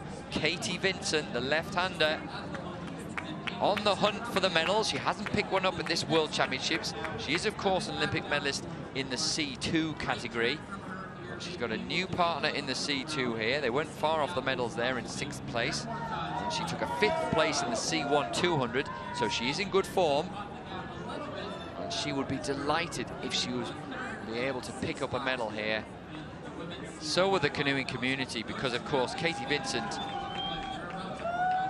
has been really prominent in driving this event forward, picking up many World Championship medals with a C2 partner, Laurence Van Saint-Lepoin, who of course is now retired, but watching on, enjoying the action. If anyone deserved a medal, Katie Vincent does. But you can be sure that nobody's just going to hand it to her. She's going to have to work for it. Here we come towards the end of the third of 6 laps. Annika Lusk from Germany still in front of Maria Corbera. Heading for the pontoon once more for the portage. Not sure that Annika Lusk is particularly looking forward to that. But once this one's done, that's it.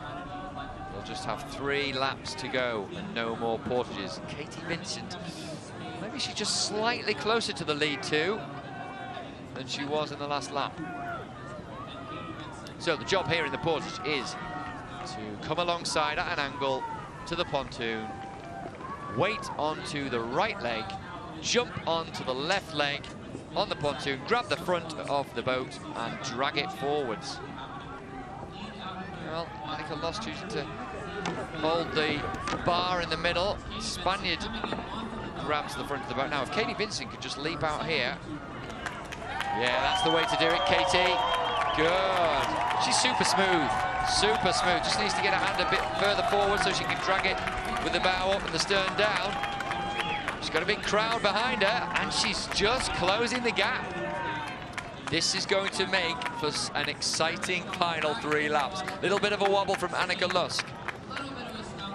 Steady away from Maria Corbera, who's beginning to tire. Katie Vincent, if she can get this right foot in, push off, and away she goes. She's almost on the wash of Maria Corbera. Nothing seems to fluster Katie Vincent. Very relaxed, very smooth, and still in the hunt for the medals.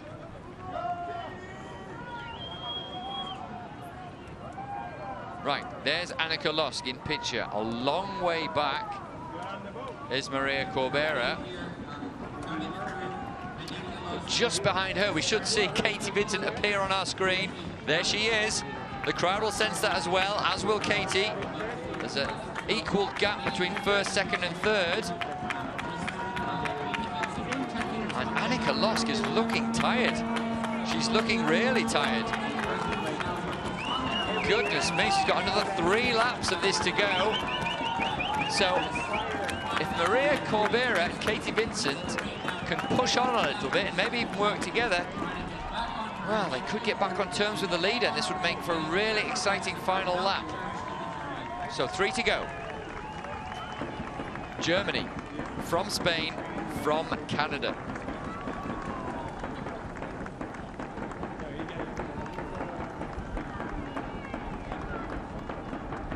Canada 6th on the medal table for the Sprint World Championships. 2 golds, 1 silver, 2 bronzes to their name.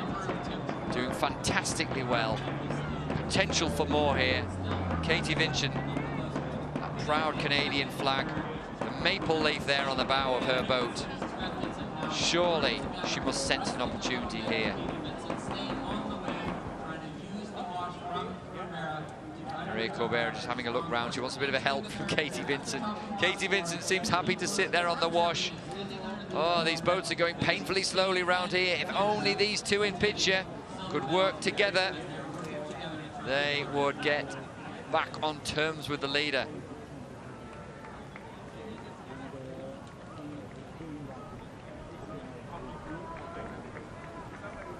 That gap's getting smaller, just gradually smaller. No pontoon to head for this time. Tight round the bend. Look how wide Annika Lusk goes round that bend. Now these 2 here, they must sense an opportunity. Maria Corbera, Katie Vincent, 2nd and 3rd place currently. Natural racers, natural competitors. Of course they're tired. They've done lots of racing here at the World Championships. But here they have a chance to fight for that gold medal.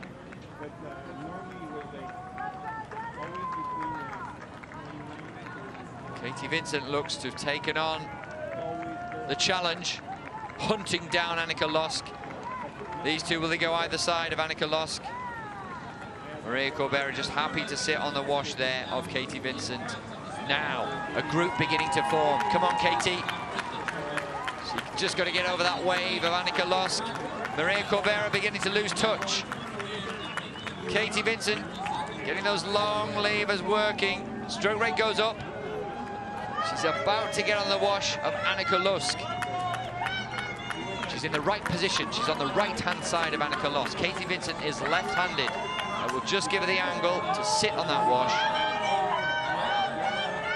Begin to formulate a plan for the final 2 laps. Now, the only trouble Katie Vincent's going to have, of course, as they get to the turn, is that Annika Losk swings very, very wide. Katie Vincent may well drop off the wash and tuck on the inside, or she'll just choose to sit on Annika Losk's wash and allow her to drag Katie round. 2 laps to go. Lusk keeping quite tight there. Now, Maria Corbera, she's still in touch. You can see the bow of her canoe still in picture. We've still got a race on here. Shouts have come on, Katie. People wearing Team Katie t-shirts down there. Family and friends yelling for her.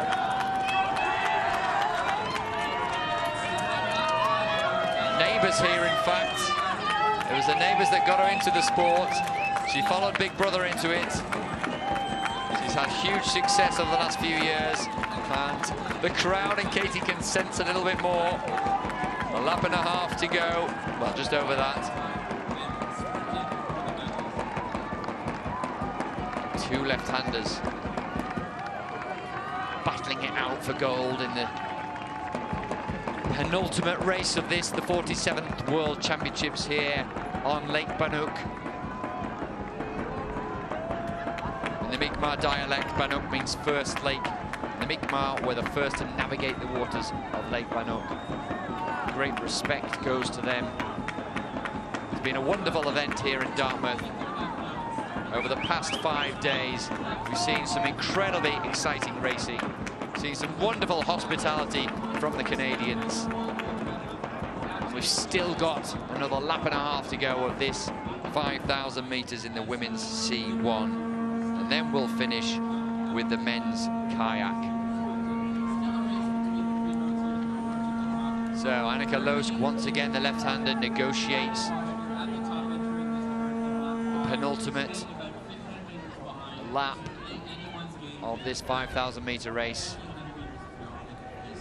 Just trying to keep tight to the boys. Watch her exit this bend though. She struggles a little bit to get round here. Just going a distance away from the boys. And Katie Vincent doesn't really have a choice. She has to stay wide. Next lap, she may well cut on the inside. We'll see. It may allow Maria Corbera from Spain just to catch them a little bit. Now, Maria Corbera did look tired as the camera pans out, and Katie Vincent had a look round. There's Corbera, and she's right on them again because she managed to take the bend really efficiently. And we're almost riding in the boats with these paddlers there. The drone getting really close. This is what we want to see. The adjustments that the paddlers have to make here. The wash that Annika Losk is giving off. Now, the stronger wash is given off to the side, so Katie Vincent conserving a little bit more energy than Maria Corbera. But Maria Corbera has got a combination of the small wash right directly behind Annika Losk and the wash coming off the left-hand side of Katie Vincent. If we take a look at their faces, Annika Losk is working hard. Katie Vincent, very difficult to read. Just keeping calm, keeping smooth, breathing steadily. Surely she's got something left in the bag for this final lap. And if she hasn't, the crowd shall give it to her. Flags waving in the distance. 60 nations here attending the World Championships in Canada. 5 continents represented. 200 meters up to 5,000 meters here at the World Championships have been raced over. All close racing, some wonderful performances. And I'm sure that we're going to see a great performance here as we approach the final lap. The bell already ringing in the paddlers' ears. That'll be a welcome sound. Little shake of the head from Maria Corbera, who looks exhausted. There she is. Annika Losk in the black boat, leading from Katie Vincent. They'll come round to take the crowd one final time. Katie will have to stay calm now. Bide her time. Just enjoy the ride. It's not very often that Canada get to perform the World Championships in front of their home crowd. Last time was 13 years ago, back in 2009.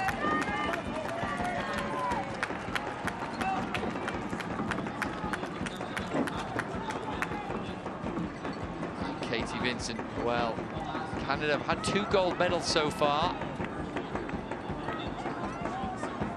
Can they get another one? Women's C4 was a great race. Mixed K2, also a fantastic race. Katie Vincent moved Canada up the medal table once more and give them 3 golds. Well, it's not a foregone conclusion, but it is possible. Maria Corbera in the white boat there. She hasn't given up, the gritty Spaniard. She's still there. Now, Katie Vincent. Clever move from Katie. Just backed off, allowed her bow to drift to the left, to the inside of Annika Lusk. Now, if Katie Vincent can get the bend right here, struggling a little bit on the wave, if she can get the exit of the bend right, which is more important than the entry, give herself an advantage. This part of the turn is absolutely crucial. Unfortunately for Katie Vincent, she's been caught there. She's had to change her stroke. She has got the inside. Now she's cooking. Is she going to go now? Will Katie Vincent make the decisive move? Surely she's got the speed. She's got the crowd behind her, and she's got 250 meters left. She gets a bow in front. The 3rd time at this World Championships we've seen a Canadian boat with the bow in front. There are 200 meters to go. This, the final of the women's C1 5,000 meter race. A lot of the work has been done by Annika Lusk. She is not shy of giving her utmost. But Katie Vincent, she's been an incredible servant of the Canadian team. An incredible role model for others to follow. We might not have had Annika Lusk if it hadn't been for Katie Vincent. And Katie Vincent, she's got to get that smooth stroke going. She has to pick up the stroke rate if she's going to win this, because Annika Lusk from Germany is not giving this one up without a fight. A few more meters to go. Katie Vincent picks it up once more. She's almost got clear water over her and the rest of the field. The crowd are going wild.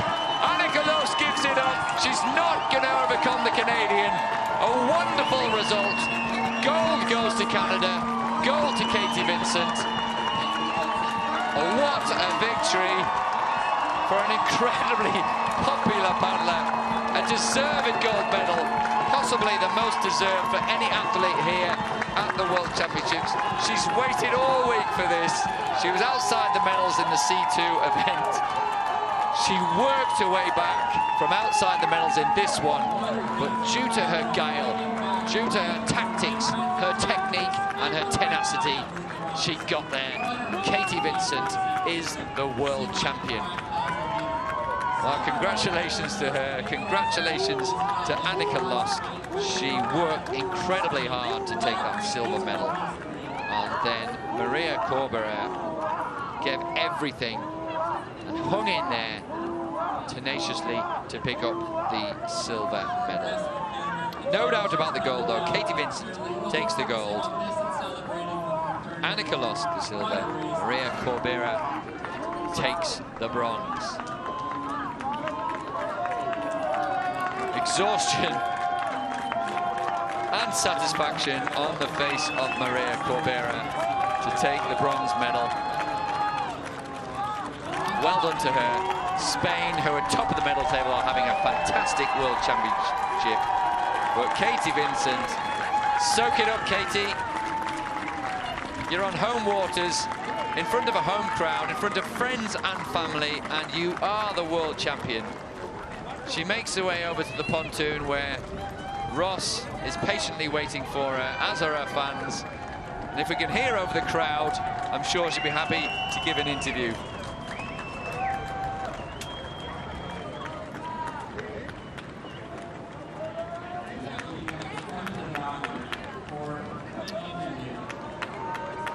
Katie Vincent has to get out of the boat one last time, and she's down on the pontoon with Ross.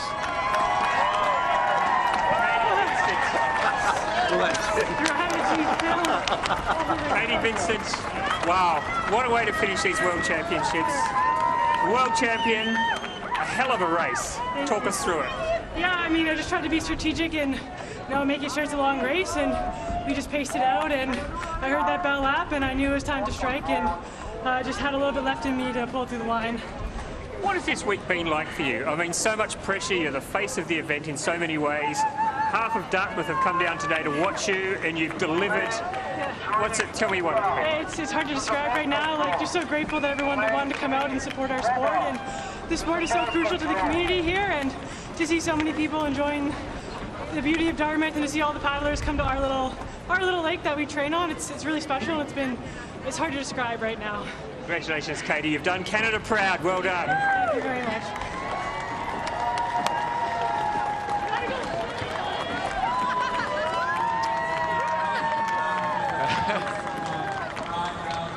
There's a familiar face.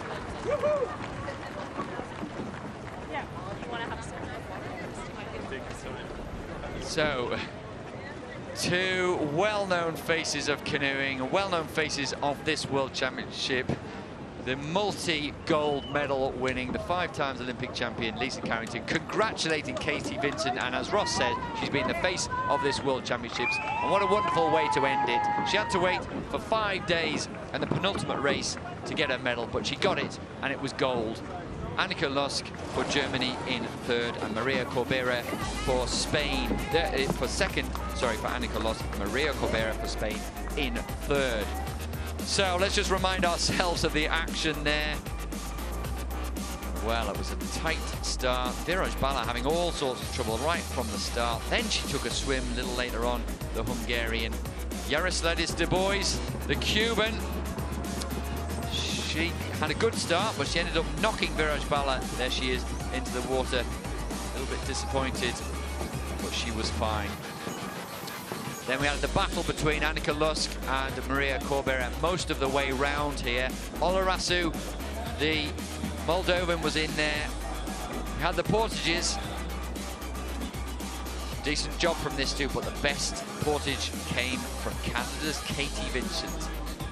Just took her time, paced the race, used the tactics, used that efficient style that she has, and managed to catch these two on the second portage. There she is, tracking Annika Lusk. Stayed on the outside, Annika Lusk is right for a long time. There was the crucial move on the final bend. She let herself drop back, took the inside. She knew she could get a better turn. Took the lead, listened to the crowd roar. We thought it was hers in the bag, but Annika Lusk would not give it up without a fight. And that's absolutely the way it should be here at the World Championships. But Katie Vincent was able to use the crowd, use those hours, days, weeks, months, years of training to pick it up once more. And in the end, over the deafening roar of this partisan crowd, she had clear water over Annika Lusk. Hand pumps the air, and a wonderful result, a 3rd gold medal for Canada at the World Championships. The first one here in Dartmouth for Katie Vincent. She really has been a talisman of the sport and a great spokesman for canoeing and for canoe sport across Canada. And hopefully she'll have inspired another generation, the next generation of paddlers, of canoeists, of kayakers from Canada.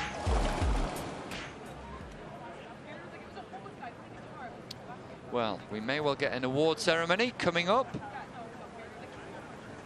We may not. We may well get on very shortly to the action, which will be our final race of this fantastic World Championships here in Dartmouth, which will be the men's K1 5,000 meters. We've seen some brilliant races in the men's kayak, not least the 1,000-meter race, of course, which was from start to finish a battle between the gladiators. Fernando Pimenta, and we'll see him very shortly in this next race, and the Olympic champion Balint Kopas. Balint Kopas, twice a gold medal winner here at the World Championship in both K2 and K1000. He's not taking part in this 5,000-meter race, but his teammate Paracanoe is. We've got to watch out for him. Big field in this. We should have 28 paddlers. It's going to be a real battle royale to get to that first turn. The portages will be fascinating. Expect one or two clashes there and changes of position before we crown our final world champion of this event. Well, it's going to be difficult to take you through all the names, but a few to pick out. Well, Francisco Cubelos from Spain, he'll be number 2. Spain still top of the medal table. There he is, 8th in the K1000 meter race. He was part of that final that will go down in history. John Westhausen, of course, Olympic champion, along with Tom Green in Tokyo over the 1,000-meter distance in the K2. They were second here, third here, sorry, I should say, in the K2 500 meters. Thorbjørn Rask, really exciting Danish former junior under 23 world champion.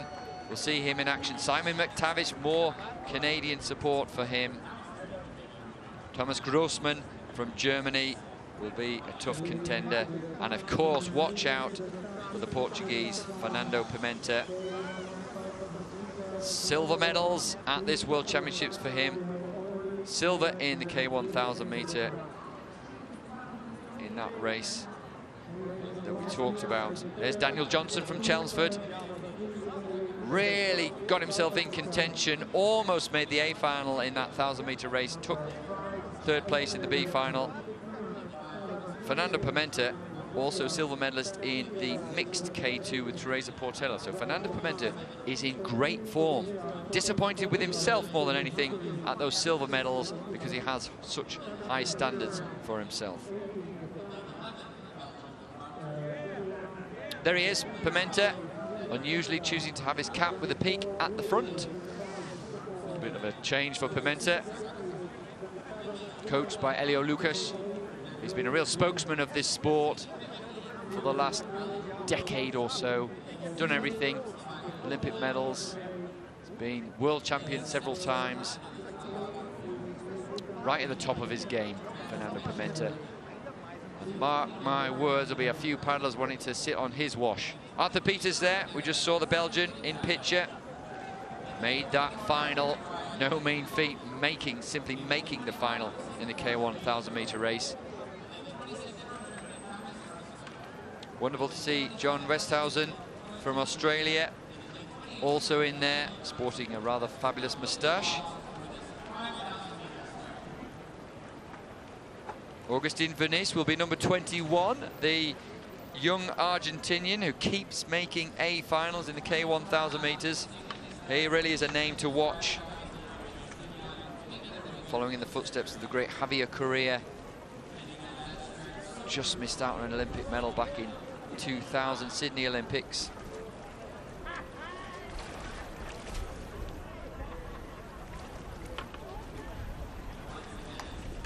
Just jostling for position, the paddlers there. I think that's jostling. You're going to see some more jostling in just a moment. An absolute battle about to take place. And of course, 5,000 meters, people think of it as an endurance event, which, yes, it is. It takes 25 minutes or so. But it's all about sprints. Got to get away well, got to get around the turn well, and when a group reforms, you may have to sprint to get a good wash. Too many boats and not enough space. Makes for interesting races. Ready. The final of the men's 5,000 meters. And certainly there was a little bit of argy-bargy off the start there.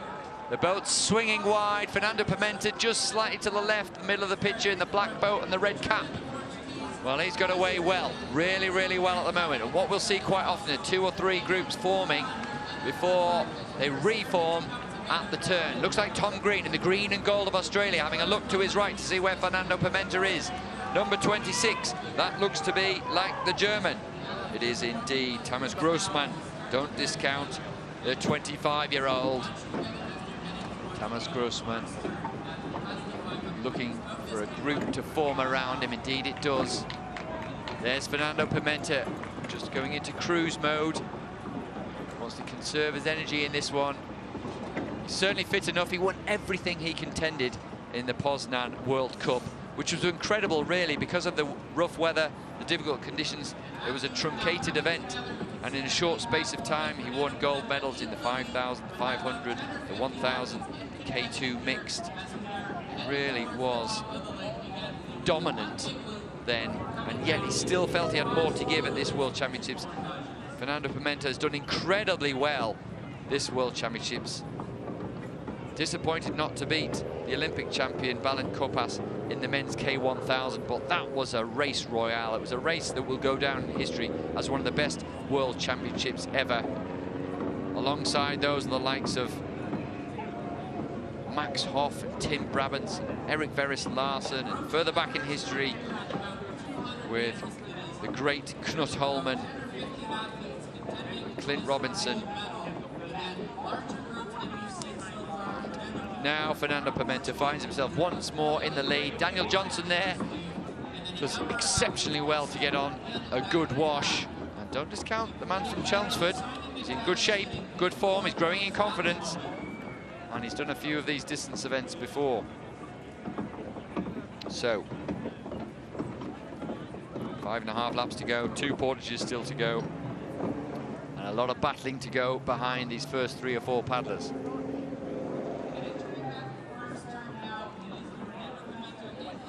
So we've got Pimenta sneaking round that first bend, not giving John Westhausen much room, but then Pimenta's allowed to do that. He's in front. We've got Dan Johnson to Pimenta's right, the British paddler from Chelmsford. Just missed out on the A final of the 1,000 metres. Growing in confidence. Under the watchful eye of Paul Darby-Dowman, himself a competitor here when the World Championships were here back in 1997. Now we've got a Canadian paddler in there as well. He's done exceptionally well, Simon McTavish, to get on the wash. John Westhausen and Joachim Lindberg from Sweden, all in there.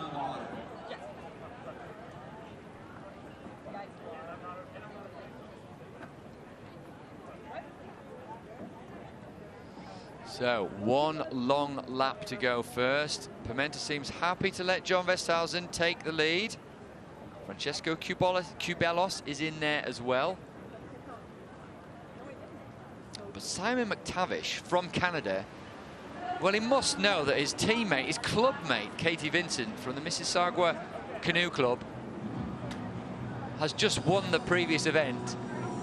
Can't have gone unnoticed.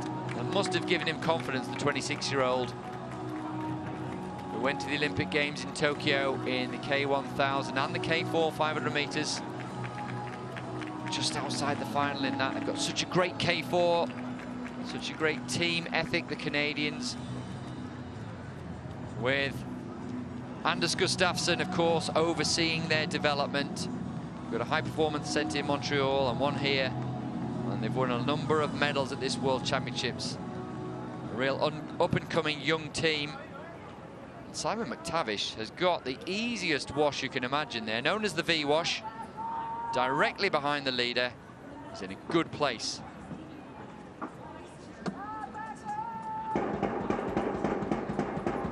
Daniel Johnson just struggling on one of the outer washes there. Pimenta having a look round. This is where it can get a little bit scrappy. Daniel Johnson struggling, he's been pushed out of that, bullied out of it, and he now finds himself from 2nd or 3rd in about 10th. John Westhausen is doing more of the work, but at least at the moment he can dictate the terms of this race. So we've got about 9 paddlers, 10 if we include Daniel Johnson, all fighting it out. That's too big a group. There's going to have to be some accelerations and some sprints in order to thin this group down. Francisco Cubelos getting caught, the Spaniard, in all sorts of a mess there, which is why it's so important to be at the front. And what we find ourselves is one of the paddlers, I think it was 17, going right the way across Albert Leer from Netherlands, taking out 3 or 4 paddlers, which has left Pimenta in pole position here. And alongside him is Joachim Lindberg, just sneaking through in the yellow vest of Sweden. Pimenta looking good for this.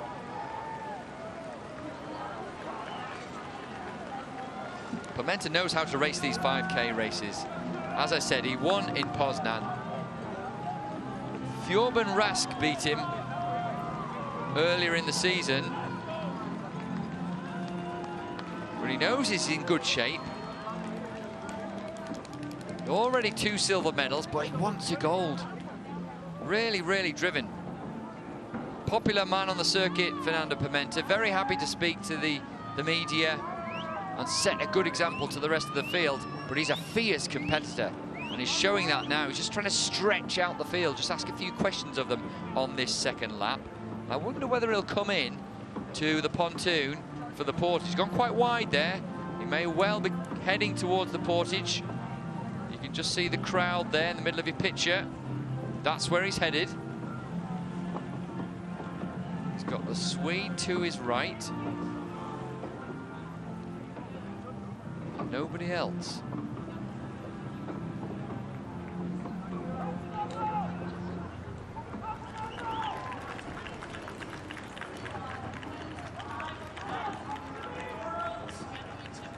So Joachim Lindberg is a very, very accomplished marathon paddler.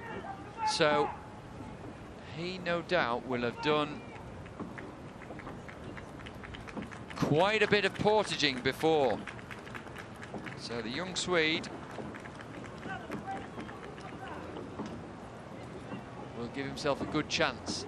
We've also got, I think that's the German. Get a look at that in just a second. No, yes, it is Thomas Grossman. Thomas Grossman is in there as well. Right, let's watch the portage. Now, Pimenta should just hop out, grab his boat, drag it along. There he goes. Not bad. Swede does the same. That's good. That's not from the German. Chooses to put it on his shoulder.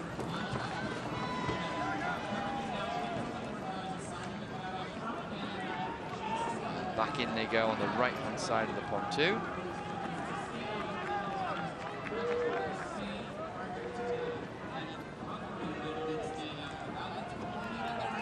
Yeah, that's the German. There was a little bit of water in his boat there. Has to let it out. That means there's a gap. Now that may well let somebody else in.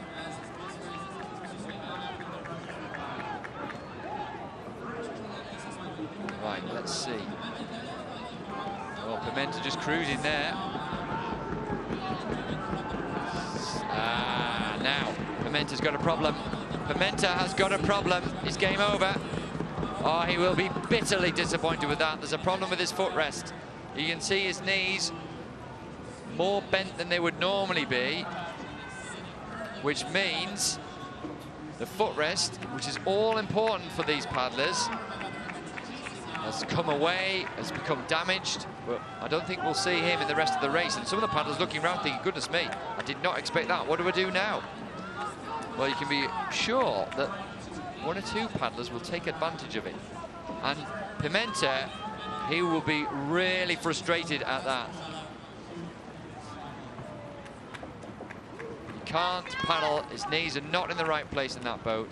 He can't steer. And Thorben Rask, the young and talented Danish paddler, has taken advantage.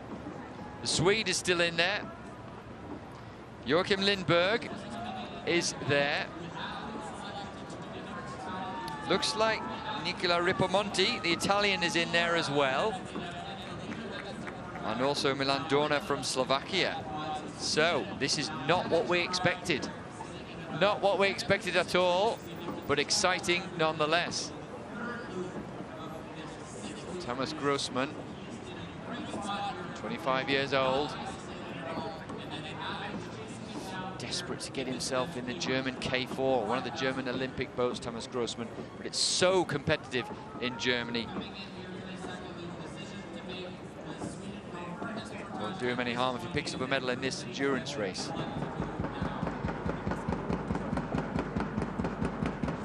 Now you can see problem with the rudder there. The rudder's gone on his boat.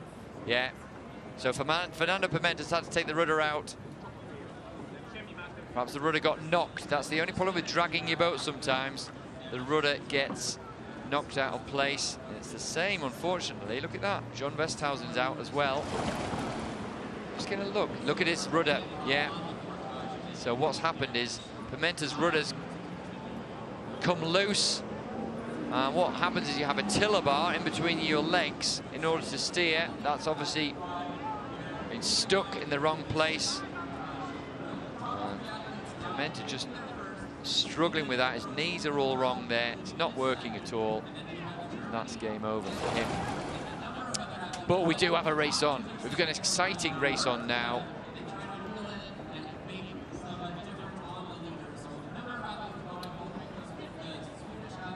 Here we go with the other portages. Little emptying of the boat. Once the boat's been emptied, drag it along and get back in. Now, Thorben Rask, junior and under 23 World Championship medals, junior and under 23 European Championship medals. Very talented. See what he can do on the World Championship stage. There's Thomas Grossman. Looks like he's working hard. Big grimace on his face. Japanese athlete in there as well. Simon McTavish hanging in there. Well, Thomas Grossman does look tired, doesn't he? Looks really tired.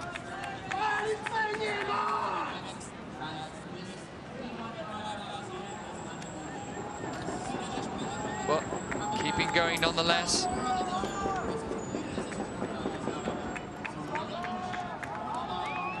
So, number 26, Thomas Grossman having a look round. He wants someone else to do some work.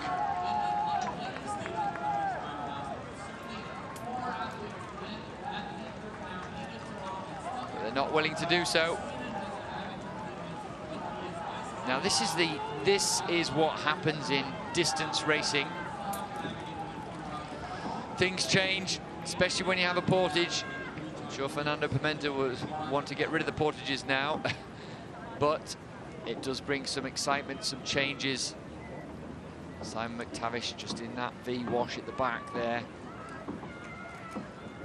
Some differences in who has taken the portage, who hasn't yet. Still a portage to be completed for these paddlers.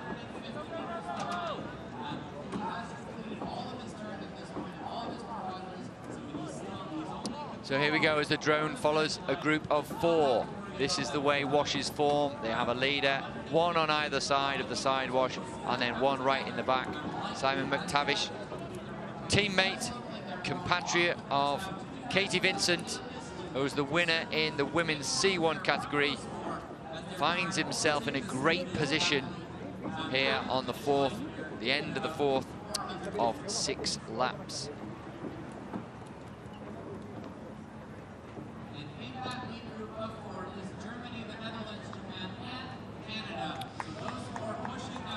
So there's a gap between these 4 and the rest of the field, but there are only 3 medals available, so it's going to be a real scrap for the medals.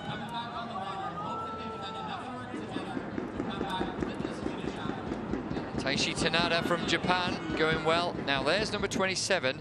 That is Joachim Lindberg. Looking smooth at the moment, Lindberg. Getting those long levers going, the legs driving hard.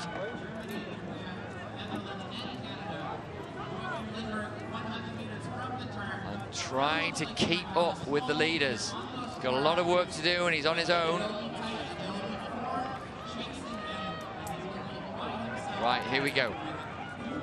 More portages. We'll get a look.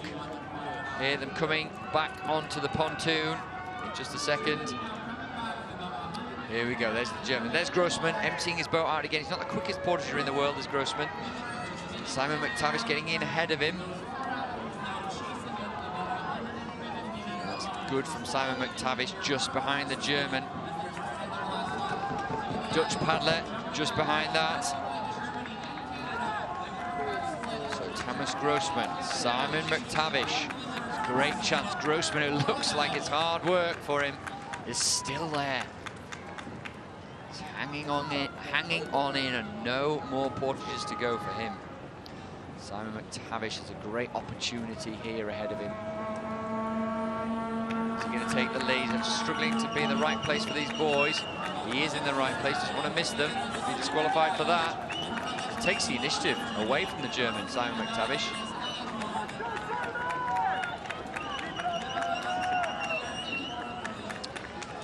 Well, the Canadians had a wonderful performance in the K4 500 meters. Less than 2 seconds down on the winners and 5th place. Great progress for them and Simon McTavish. But from going in front there, he does want the German to do the work. So they decided, hopefully, to work as a team for them. If they back off too much, they'll let the Swedish paddler back in.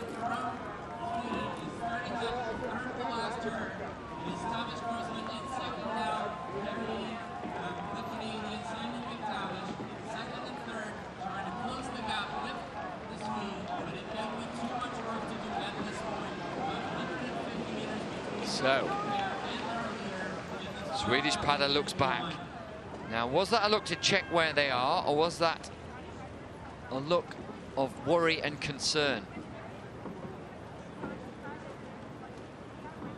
We'll find out.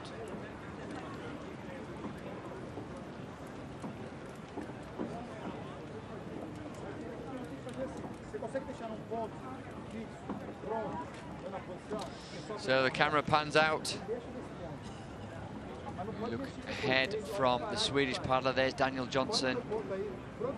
Still working hard.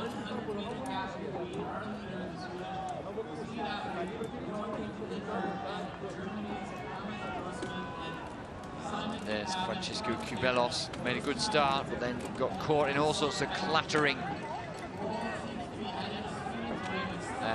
in that first lap. Finding it hard work at the moment.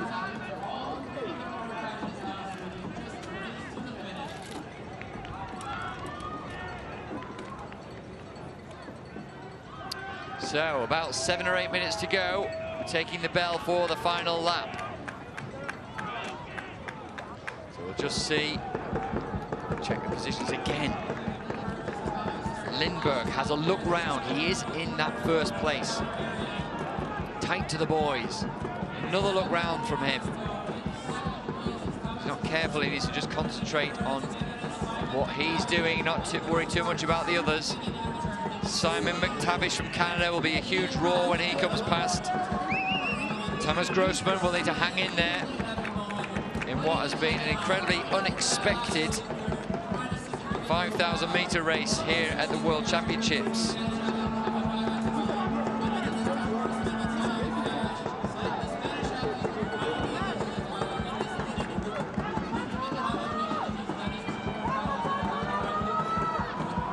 Big cheers going up now. Final portages are being made. Final plans being made for the final lap of the final event at the World Championships.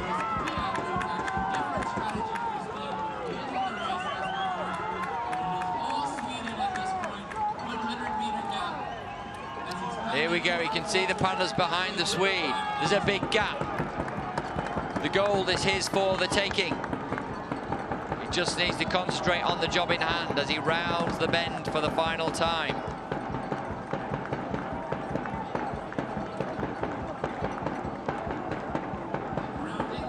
Just a few more minutes to go. 250 meters to go for the Swede.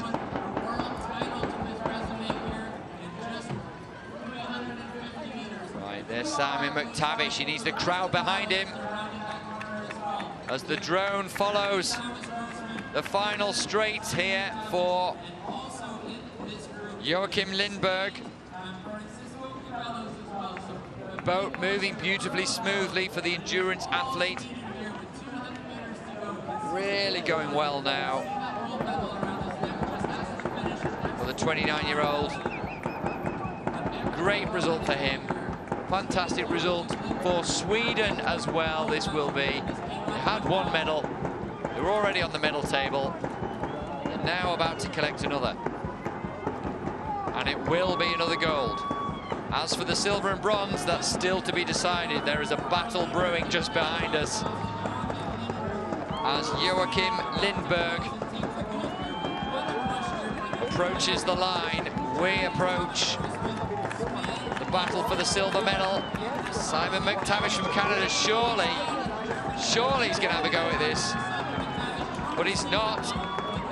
It looks like it's just a step too far for him as Sweden take the gold.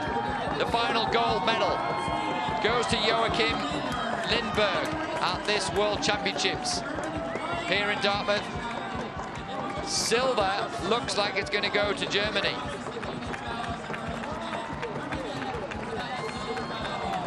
It does. Thomas Grossman takes the silver. And it looks like Spain and Francisco Cubelos will take the bronze. And Simon McTavish misses out on a medal but gets the biggest cheer of the whole crowd. Well done to him. Still a fine effort to finish in 4th place. But that did not go as expected. And Joachim Lindberg saw the opportunity, seized on it, and took a convincing gold medal in the end. Congratulations to him.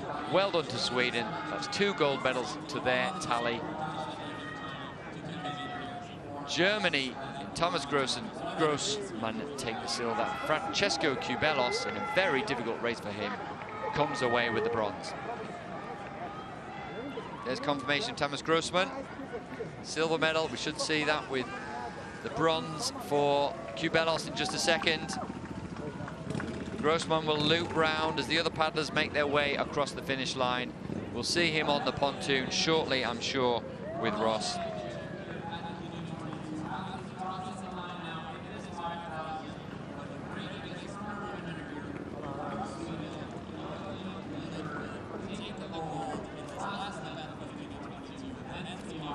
Well, sport doesn't always work out the way perhaps it should.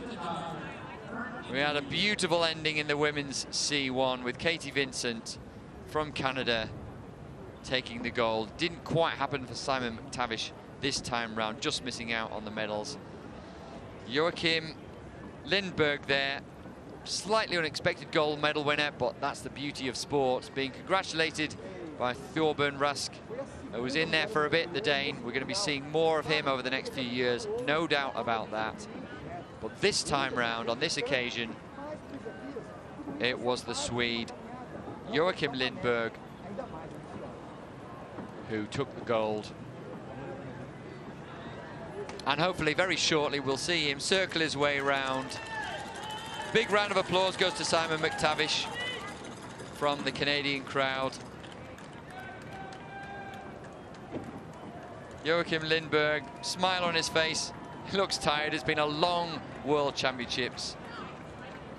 It's hard work for him having to wait until his event comes right at the very end of the busy World Championship program. But his hard work and his patience has been rewarded with the gold medal. And he's down on the pontoon with Ross. Well, Joachim, congratulations. Yeah, thank you so much. The last gold medal of the World Championships, it's yours. Well done. That feels unreal. So I'm so happy, so happy. You had to race a lot of that race by yourself. Was that difficult or? Yeah, mentally it was really hard because I kept looking back to see, like, it was so hard to see who was second because of you could choose when to do the portage and all that. But I felt like, yeah, it felt good. I was always trying to look for wash. It was so bumpy. Yeah. So I tried to ride people's watch that were ahead of me and just tried to focus on going as fast as possible to the finish. Did you know that Pimenta was out, or were you still looking for him? Yeah, I was looking for him. Like I couldn't see him, so I saw that he had some problems after the first portage. I guess like a rudder or something. And I could feel like, yeah, when I broke away from him, I was just focusing to go as fast as possible the whole 5K. And a gold medal for Sweden. How important is that to finish off these World Championships? Yeah, I mean, it couldn't end in a better way. So, and for me, it feels so great. Last time I raced the 5K was 2019, and it feels so good to be back. And Yeah, well, the portage suit me well as well. I think some guys had some problems, and it's understandable. It's difficult. yeah, you made it look easy though. Congratulations on being a world champion. Thank you so much. Thank you. Well, congratulations to our final gold medal winner of this World Championships, Joachim Lindberg from Sweden. Saw his opportunity, took it. He understood what is needed to win a race like this, with the knockouts at each lap, with the portages, and he made the best of difficult situations with the washes, with the waves. There he is, hopping out of his boat, jogging along. Did a good job there. Fernando Pimenta somewhere along the way, that might have been it, just there. And his boat, the rudder, caught the pontoon. Pimenta couldn't steer anymore, and that was game over for Fernando Pimenta. He must have been hugely disappointed and annoyed at the situation there. It was up to the other paddlers to get on with the job. Not worry about it too much. And that's exactly what Lindberg did. Just carried on. He's a great endurance athlete. This suits him well, as he said, and made the most of his opportunities. Congratulations to him. Congratulations to Sweden.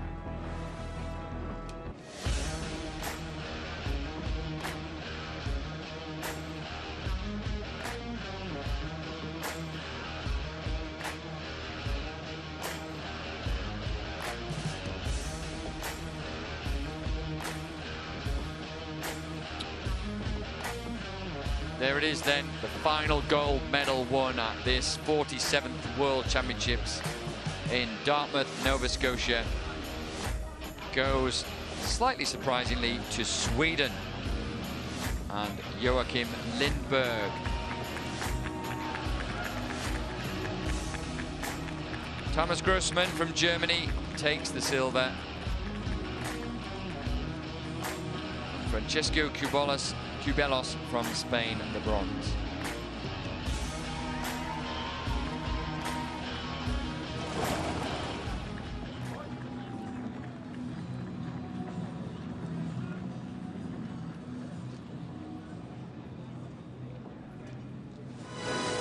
Well, medal ceremony of the women's C1 5,000 meters. 5,000 meter event. The medals will be presented by Mike Savage, Mayor of Halifax Regional Municipality, accompanied by the team leader from Canada. The bronze medalist is Maria Corbera, representing Spain. Well, a hard-fought bronze medal there for Maria Corbera. Well done to her. At last, she can smile.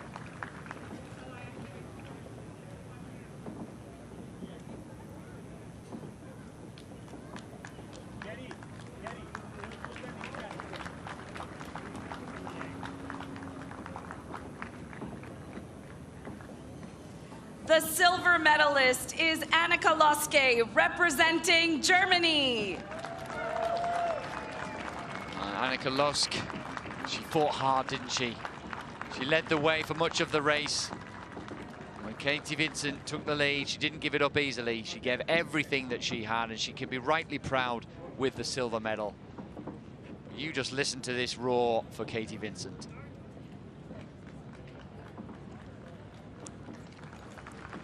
The gold medalist and world champion is Katie Vincent, representing Canada.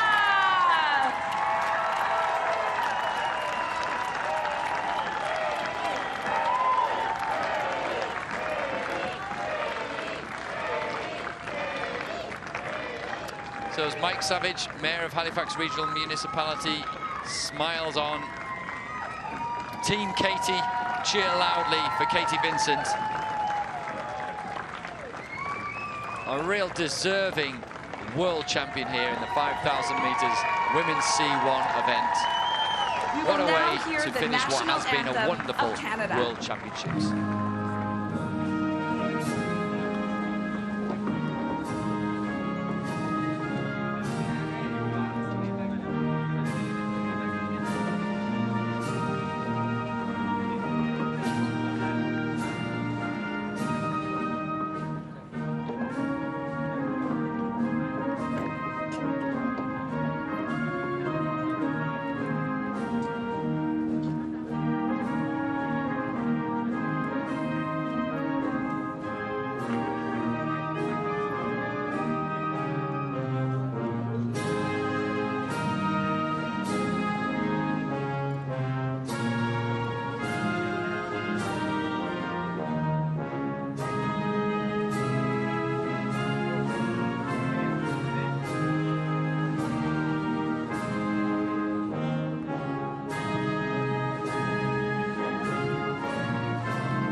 C1 Women's 5,000 meter World Championship medalist. Fantastic. Crowd delighted to see Katie Vincent on the top step of the podium at the World Championships. Annika Lusk from Germany, the silver. Maria Corbera from Spain takes the bronze. And the Canadian flag comes out. She's got a lot of people to go and see and share her celebrations with. A lot of support for Katie Vincent. And who knows who she's inspired next. She has plenty more to give as an athlete, no doubt about that. But there will also be a number of young people watching Katie Vincent, seeing her win the World Championship and think, well, I could do that. And with the clubs they have here, the 3 of them on Lake Dartmouth alone, the system that the Canadians have, it's quite possible that there'll be a number of people following her footsteps. There's Team Katie, there's our old teammate is there as well, Laurence Vincent Lepointe, delighted for her. And this is the sort of thing that's so important that these top athletes do. They go and see the young people and speak to them and smile and sign the autographs, because that's their responsibility. I'm sure Katie Vincent was inspired by someone. I'm sure she's gone on to inspire many more. There's the view we get. Look at that. Fantastic. Over towards Dartmouth and Halifax across the water there. Well, Dartmouth, Halifax, Nova Scotia, you have put on an absolutely fantastic World Championships. Let's hope that we don't have to wait another 13 years before we see the next one. It really is a great natural venue here, and wonderful to host such an event that's been a huge and resounding success. And there's the results for the K1 men 5,000 meters. Joachim Lindberg from Sweden in first place. Thomas Grossman takes second, and Francesco Cubelos takes the bronze.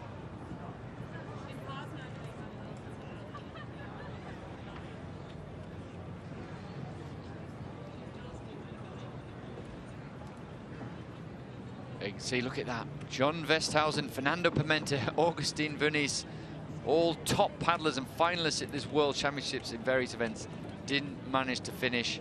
Such is the difficulty and the challenge that these 5K races present. And though one or two might not agree with me, I think on reflection, the International Canoe Federation may well think, well, we've got something here. Portages, knockouts, makes it exciting. It's interesting for television. And the use of the drones allows us to get up close and see the action from the paddler's eye point of view. It really does give us a good feel for what's required to win a 5,000 meter race. There you can see the new finish tower on the right-hand side where all the officials sit. And we have the athletes' village. We had cafes, we had stores, we had parties and dancing. But now the World Championships draws to a close, and people can reflect on a job well done by the organisers here. The likes of Casey Wade, the CEO of Canoe-Kayak Canada, can be pleased and proud of what his nation and his community have achieved here in Nova Scotia. It's been a fantastic World Championships, it really has. Some new names have emerged, and also some legends. If we think back to the Polish crew boats in the women, the K4, the K2, they were just scintillating, dominated their races.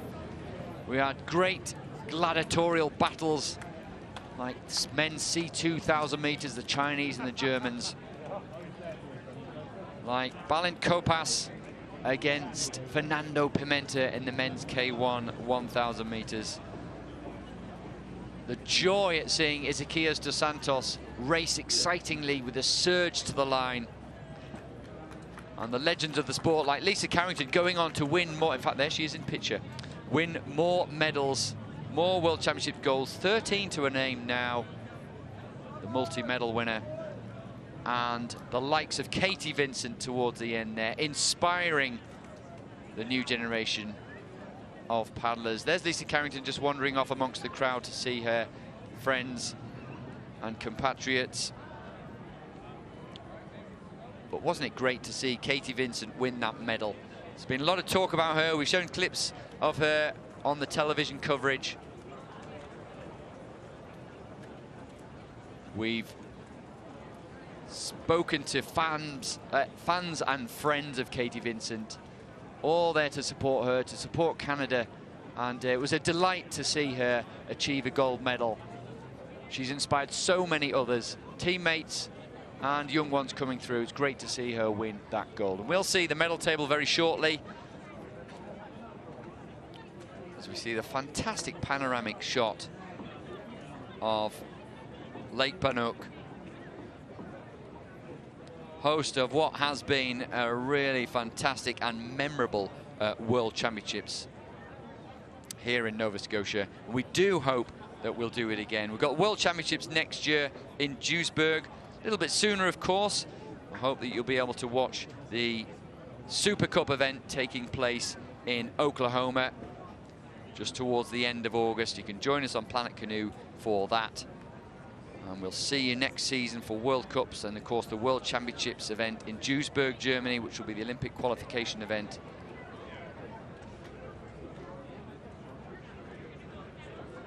And it won't be long before we find ourselves in Paris for the Olympic Games 2024.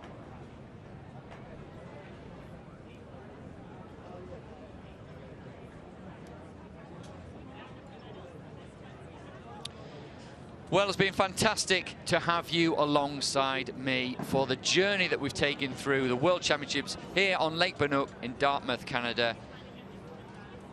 Wonderful new names to see, some legends of the sport. We look forward to seeing you again soon. But from me, Mally Johnson, and from Dartmouth, we'll say goodbye.